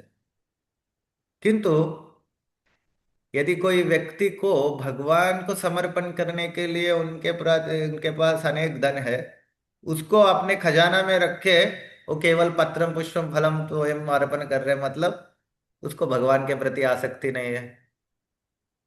तो यदि आप किसी से प्रेम करते हैं, ऑटोमेटिकली आप अपने सारे जो धन है सब उनके सेवा में लगाते हैं। जैसे हम अपने पुत्र या पुत्री, अपने बच्चों के सेवा में अपने सारे कार्य, अपना धन सब इकट्ठा करके उनके सेवा में लगाते हैं। इसी प्रकार जब कृष्ण के प्रति उतनी आसक्ति उत्पन्न होगी, तो हमारे सारे कार्य उनके लिए ही हम करेंगे। ठीक है प्रभु, आगे ठीक है प्रभु जी। हरे हरे कृष्ण प्रभु जी। आगे अ, बढ़ेगा। हाँ। हरे हरे कृष्ण प्रभु जी। प्रभु जी, क्या हम इस बात को इसका तरह कह सकते हैं कि जीवन का जो लक्ष्य होना चाहिए वो भक्ति होना चाहिए, और उसके लिए मार्ग कोई भी हो, चाहे वो गृहस्थ हो, चाहे वो सन्यास हो, चाहे वो वानप्रस्थ हो, मतलब लक्ष्य हमारे जीवन का वो जो है, प्रभुपाद जी कहना चाह रहे हैं कि वो भक्ति होना चाहिए बस। उसका सिर्फ ये होता है कि मुझे भक्ति करनी है। अब हो सकता है उसके मार्ग के लिए अगर उसे गृहस्थ बनना पड़े, या गृहस्थी का सामने आ जाए, या गृहस्थ वो छोड़ ही नहीं सकता हो, तो उसको मतलब, या वो सन्यास ले ही नहीं सकता हो, परंतु जीवन का जो लक्ष्य है वो सिर्फ भक्ति करना होना चाहिए कि भाई मुझे भक्ति मार्ग पे चलना है। तो इसको इस प्रकार से हम कह सकते हैं क्या? ये मुंह से बोलने वाला वाक्य नहीं है, मुंह से बोलने वाला वाक्य नहीं है, वो ऐसे करना है अपने जीवन में व्यक्ति को। बहुत समय क्या होता है कि हम आगे नहीं बढ़ना चाहते, कोई और स्थिति नहीं लेना चाहते, क्योंकि ये स्थिति मेरे लिए बहुत अच्छा लग रहा है, मेरे इंद्रियों के लिए अच्छा है। हम्म। तो ये इसीलिए गुरु साधु शास्त्र की आवश्यकता है हमारे जीवन में। तो शास्त्र के अनुसार मैं जिस स्थिति में हूँ अभी, वो शास्त्र के अनुसार मैं भक्ति कर रहा हूँ कि नहीं, और मेरे में कुछ कमी है क्या, मेरे भक्ति मिश्र भक्ति है, शुद्ध भक्ति है, मिश्र से शुद्ध कैसे करूंगा।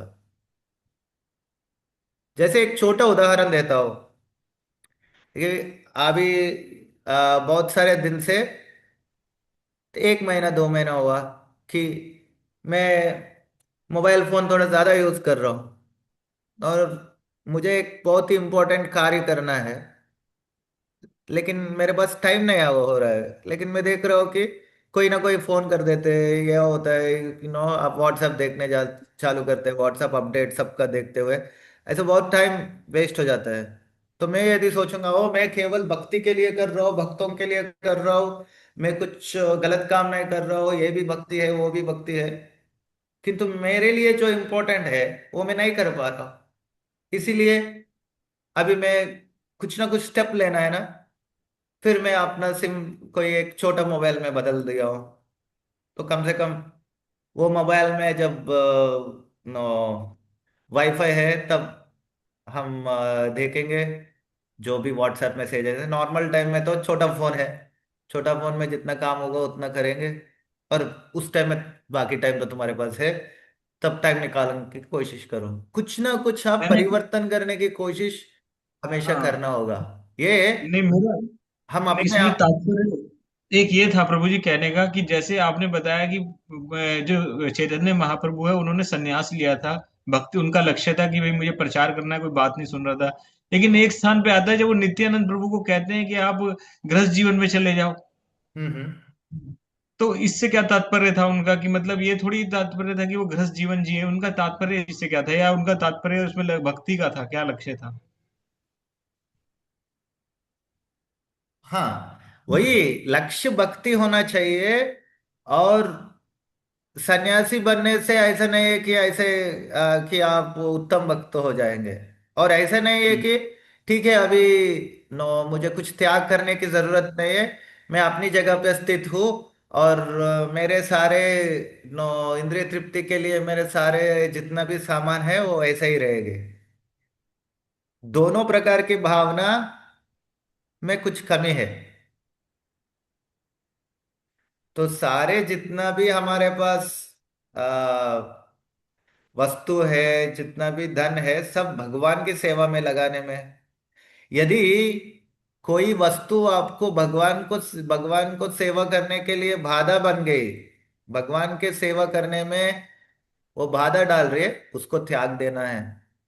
आप गृहस्थ हो, सन्यासी हो, ब्रह्मचारी हो, वो त्याग देना है। अनुकूल्यस्य संकल्प, प्रतिकूल्यस्य वर्जनम। भक्ति के जो प्रतिकूल है उसको त्याग देना है, भक्ति का जो अनुकूल है उसको अपनाना है। हाँ ठीक है प्रभु जी। ठीक है प्रभु। हरे कृष्णा। हरे ठीक है, आगे बढ़ते हैं अभी। अगले सचिदुलाल प्रभु,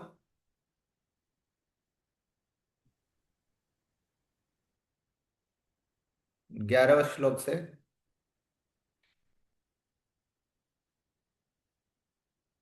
हरे कृष्णा।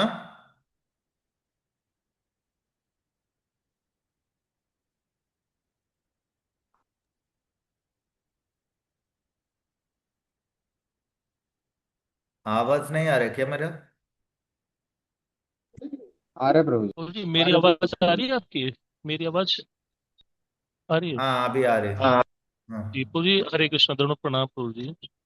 मेरा एक प्रश्न है प्रभु जी। हम्म। इसमें हमने अभी पढ़ा पीछे कि हाँ प्रभु जी, पहले हरे लोग, कृष्णा, हरे पहले कृष्ण प्रभु आप जी। 11 से 16 वाला श्लोक हम पढ़ें। 11 से 16 वाला श्लोक पढ़ेंगे, उसके बाद प्रश्न पूछिए, ठीक है? अच्छा अच्छा, ठीक है प्रभु जी। हरे कृष्ण।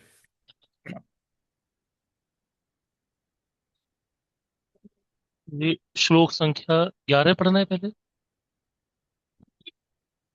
हाँ हाँ हाँ। देवान भावया अन्य ते देवा भन्यदत परमाद भावयतः श्रेय परम अध्याय। यज्ञों के द्वारा प्रसन्न होकर देवता तुम्हें भी प्रसन्न करेंगे, और इस तरह मनुष्यों तथा देवताओं के मध्य सहयोग से सबों को प्रसन्नता प्राप्त होगी। तात्पर्य जगत गुरु शील प्रभुपाद के माध्यम से। जगत गुरु शील प्रभुपाद की जय। हम्म। देवतागण सांसारिक कार्यों के लिए तो अधिकार अगले वाला प्राप्त। श्लोक। अगला श्लोक होगी, एष्ठान भोग्य ही वो देवा दास्यन्ते भव यज्ञ भवाहिता ते तर्थान प्रतभ्यो यो भुज्यते स्तेन स एव सः। जीवन की विभिन्न आवश्यकताओं की पूर्ति करने वाले विभिन्न देवता यज्ञ संपन्न होने पर प्रसन्न होकर तुम्हारी सारी आवश्यकताओं की पूर्ति करेंगे, किंतु जो इन उपहारों को देवताओं को अर्पित किए बिना भोगता है वह निश्चित रूप से चोर है। तात्पर्य पढ़ना तुझे।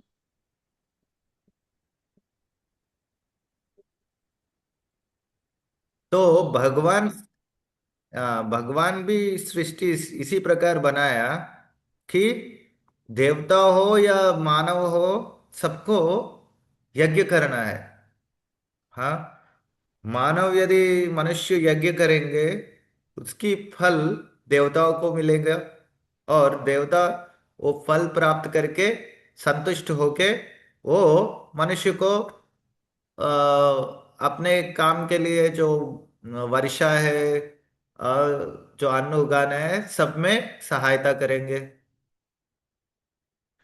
और इसी प्रकार आदान प्रदान देवता और मनुष्यों के बीच में आदान प्रदान करने के लिए ही भगवान ये सृष्टि की रचना ही इसी प्रकार रची है, यही भगवान कह रहे। तो सब लोग मिलके यदि भगवान की सेवा नहीं करेंगे तो सृष्टि भी सही रूप से काम नहीं करेगा।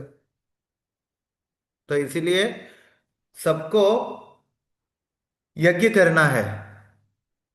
सारे इस सृष्टि की एक ही कर्तव्य है, भगवान को संतुष्ट करना।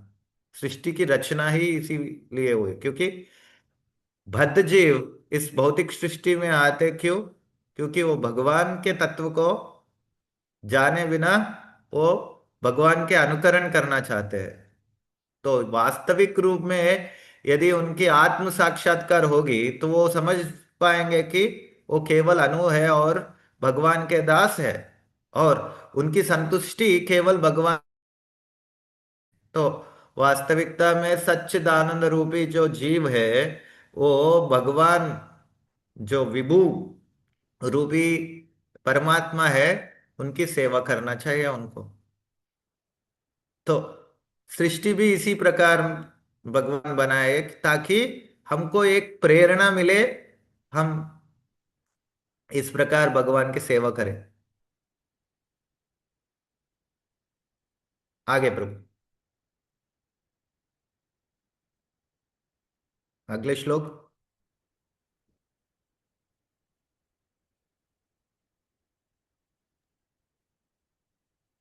श्लोक संख्या 13। यज्ञ शिष्ट शिंसन्तो मुच्यते सर्वकिल्बिषे चिते य तद्धे पापा ये पंचयातात्मत्कारणः। भगवान के भक्त सभी प्रकार के पापों से मुक्त हो जाते हैं, क्योंकि वे यज्ञ में अर्पित किए भोजन अर्थात प्रसाद को ही खाते हैं। अन्य लोग जो अपने इंद्रिय सुख के लिए भोजन बनाते हैं, वे निश्चित रूप से पाप खाते हैं। तात्पर्य तात्पर्य जगत गुरु श्रील तो प्रभुपाद के माध्यम से, जगत तात्पर्य गुरु की श्रील आवश्यकता नहीं प्रभुपाद है। की। तो जी जी यहाँ जी। पर तो यहाँ पर भगवान यही जोर दे रहे कि भगवान को अर्पित किए, मतलब भगवान के द्वारा जो सैंक्शन की गई है, उसी को अपने इंद्रिय को भी देना चाहिए।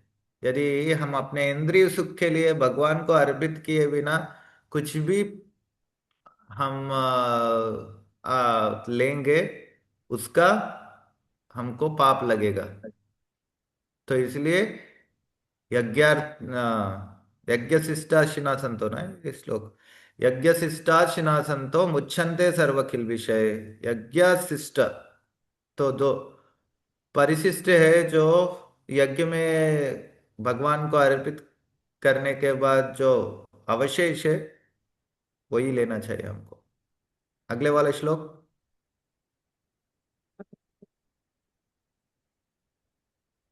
अन्न आदि भवन्ति हरे कृष्णा, भूतानि। आगे श्लोक। जी जी पूजी। अन्न आदि भवन्ति भूतानि पर्जन्य संपन्न संभवः यज्ञ भवन्ति पार्जयो यज्ञ कर्म समुद्र भव। सारे प्राणी अन्न पर आश्रित हैं, जो वर्षा से उत्पन्न होता है। वर्षा यज्ञ संपन्न करने से होती है और नियत कर्मों और यज्ञ नियत कर्मों से उत्पन्न होता है। हम्म। जी। आगे वाला श्लोक भी पढ़िए प्रभु जी, 15 जी। वाला श्लोक। श्लोक संख्या 15। कर्म ब्रह्म उत्तम हम्म। विद्धि ब्रह्म अक्षर समुद्रत तस्मात् सर्वगतं ब्रह्म नित्यं यज्ञ प्रतिष्ठितम्। वेदों में नियमित कर्मों का विधान है और ये वेद साक्षात श्री भगवान यानी परब्रह्म से प्रकट हुए हैं। फलतः सर्वव्यापी ब्रह्म यज्ञ कर्मों में सदा स्थित रहता है।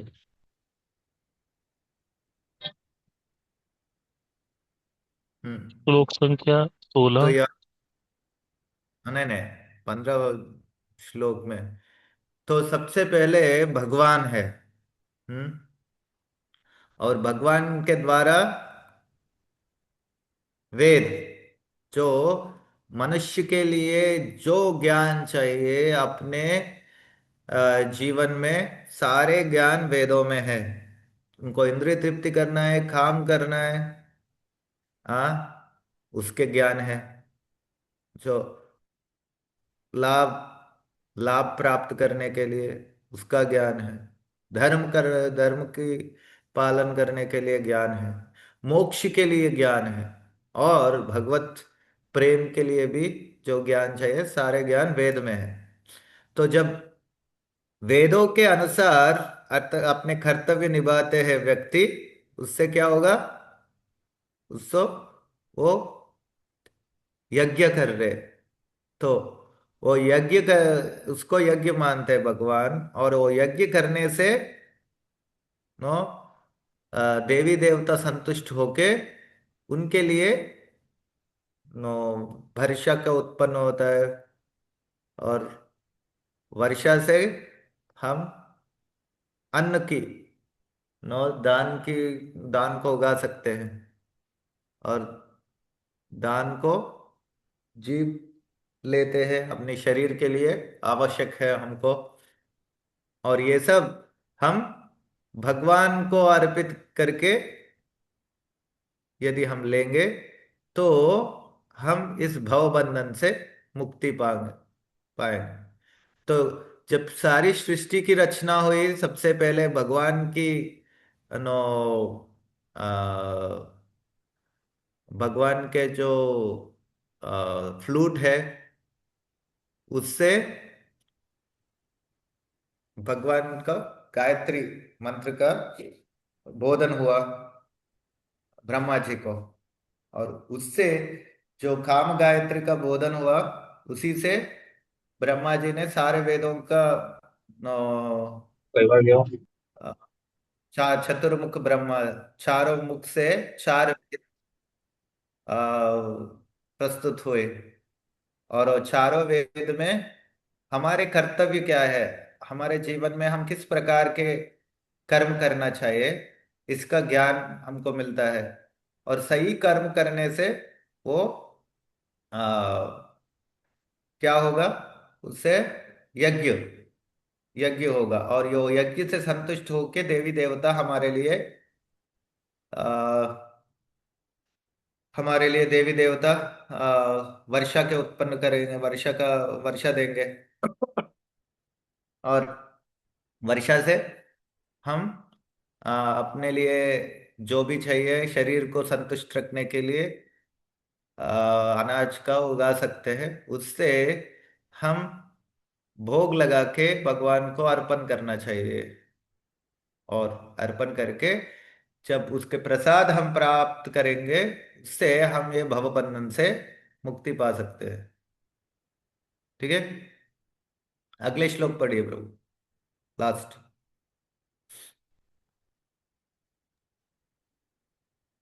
जी।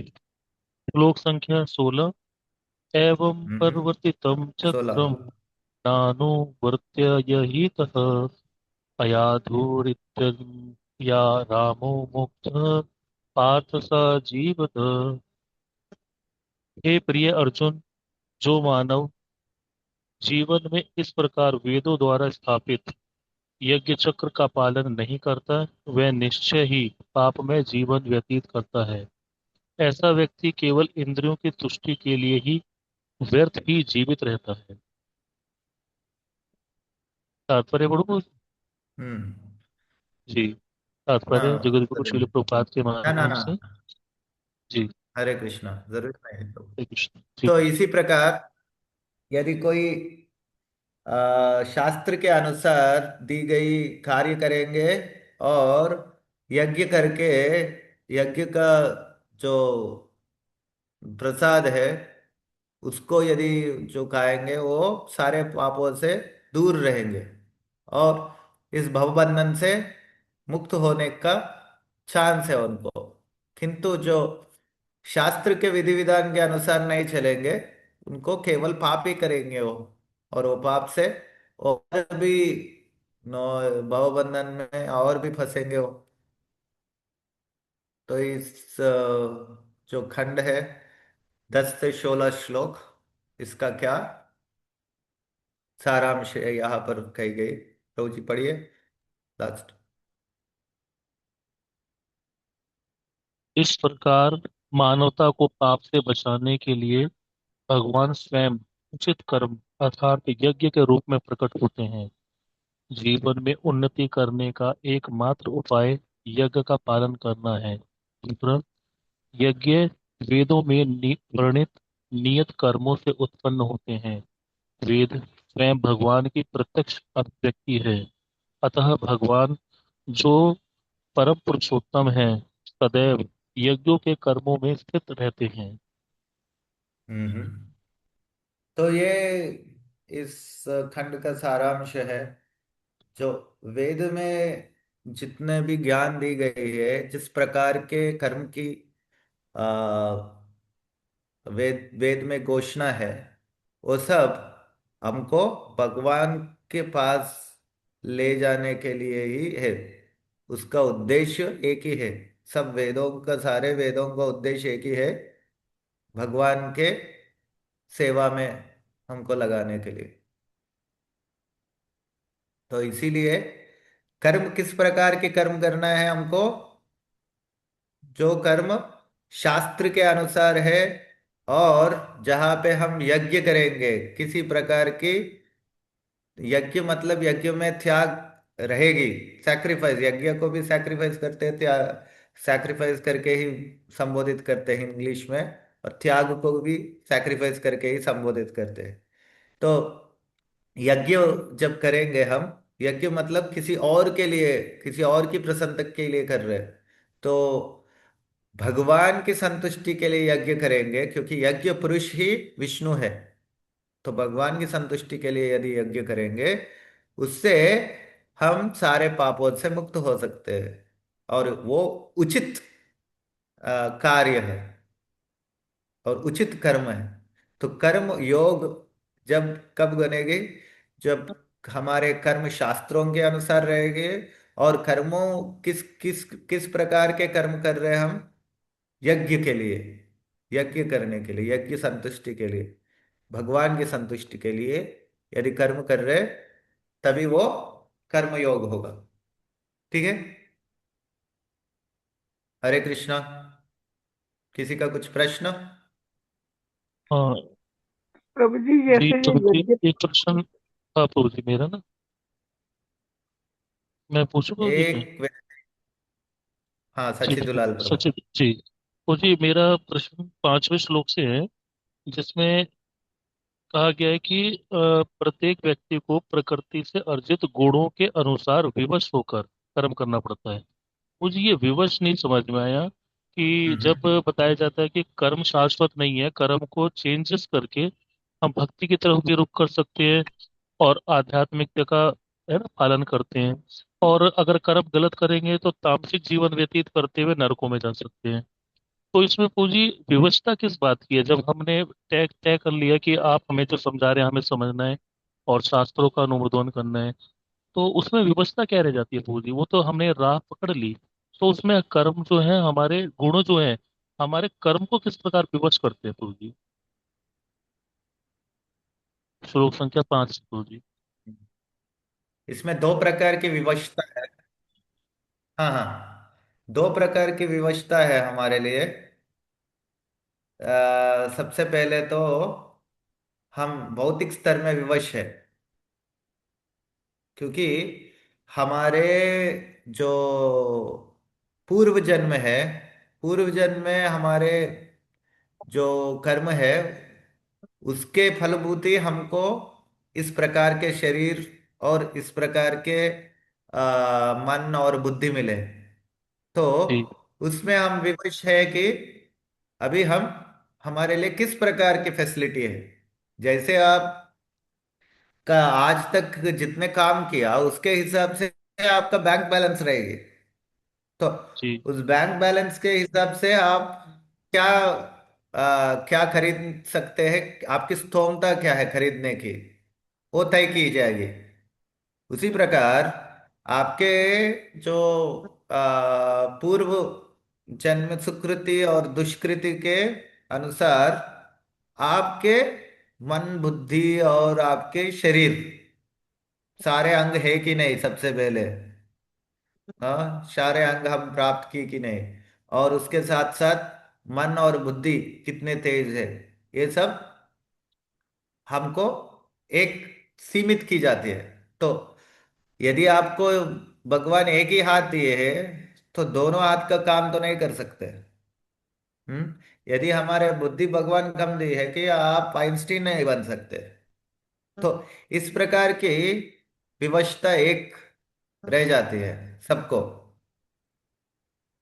और दूसरे की एक शरीर, भौतिक शरीर और भौतिक स्थिति, जब आत्मा को शरीर कवर कर देते हैं, उससे उससे कंपलसरी एक विवशता आती है कि शरीर को, आत्मा को शरीर के अंदर रखने के लिए शरीर को आप पोषण करना है, शरीर का पालन और पोषण करना होगा हमको।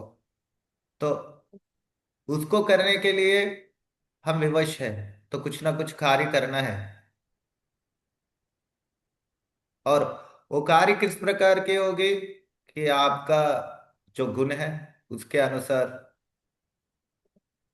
तो अच्छा, इसका अर्थ प्रभु उसके जी लिए ये आप हुआ कि जो मैं कार्य कर रहा हूँ, हम्म, जो मैं बिजनेस कर रहा हूँ अपने नियत कर्म करने के लिए, तो वो अगर धन इनकम कम होती है हम्म, हमारी, तो मन रहेगा थोड़ा इनकम और अच्छा हो तो मैं प्रॉपर काम कर पाऊँ, भक्ति कर सकूँ। तो इस पर तो ये हो गया कि हम्म, अगर मैं कोई बिजनेस कर रहा हूँ या अध्यापक हूँ या कोई भी सेवा ऐसी कर रहा हूँ हम्म, जो कृष्ण को अर्पित करते हुए कर रहा हूँ, तो ये ठीक है। लेकिन अगर मैं विवश हूँ कि भाई मेरी इनकम तो कम है और उसको साधन वो थोड़े ठीक तो है। बढ़ाया जाए, तो इस वो श्लोक व्यवस्था के है। हाँ हाँ, इस श्लोक के तात्पर्य में भी शिल प्रभुपाद जी वही कहते हैं कि हमारे प्यूरिफिकेशन, हमारी शुद्धता कैसे होगी। और कर्म करो और कर्म के फल भगवान को दो देंगे आप।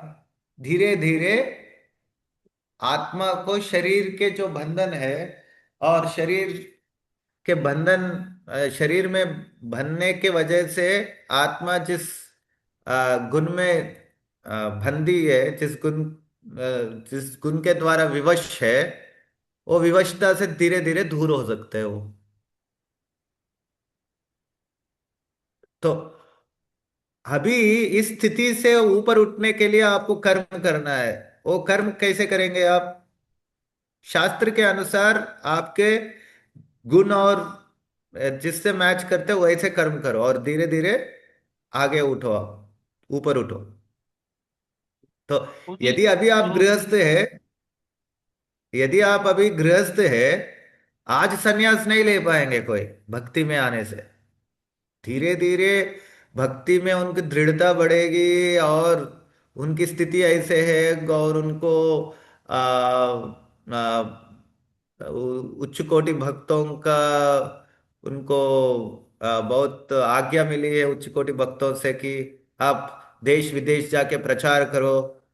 और इस प्रकार के सब आदेश मिला है, और उनको कही गई, तभी वो संन्यास ले सकते हैं। नहीं तो वो अपने जगह पे स्थिर होके अपनी स्थिति के अनुसार जो उनके लिए लाभदायक है भक्ति मार्ग में, वही कार्य करना होगा उनको। ठीक है, ठीक है। धन्यवाद। हरे कृष्णा। आज के लिए अभी हम समाप्त करेंगे, क्योंकि मेरा भी कुछ प्रॉब्लम है शरीर में, और सिग्नल भी सही नहीं है लग रहा है सबको। मेरे आवाज बिना काटे ठीक से आ रहे थे कि नहीं? हाँ, जी प्रभु जी प्रभु जी। बहुत अच्छा साफ सुथरी आ रही है। हाँ जी मेरा प्रभु जी, बहुत इंटरनेट अच्छी सही से है? आ रही है। हाँ, प्रभु जी ठीक हाँ से आ जी रहा है प्रभु जी, प्रभु। ठीक आ रही है। क्लियर है। ठीक से आपका कभी कभी मुझे सही से सुनाई नहीं दे रहे। मेरे से मेरा आवाज आपको ठीक आ रहा है तो बहुत अच्छा है। क्लियर है प्रभु ठीक जी। है, यही पे समाप्त करते हैं। रद्राज श्रीमद् भगवत गीता की जय, शिल प्रभुपाद की जय, निताय गौर प्रेमानंद। हरि हरि।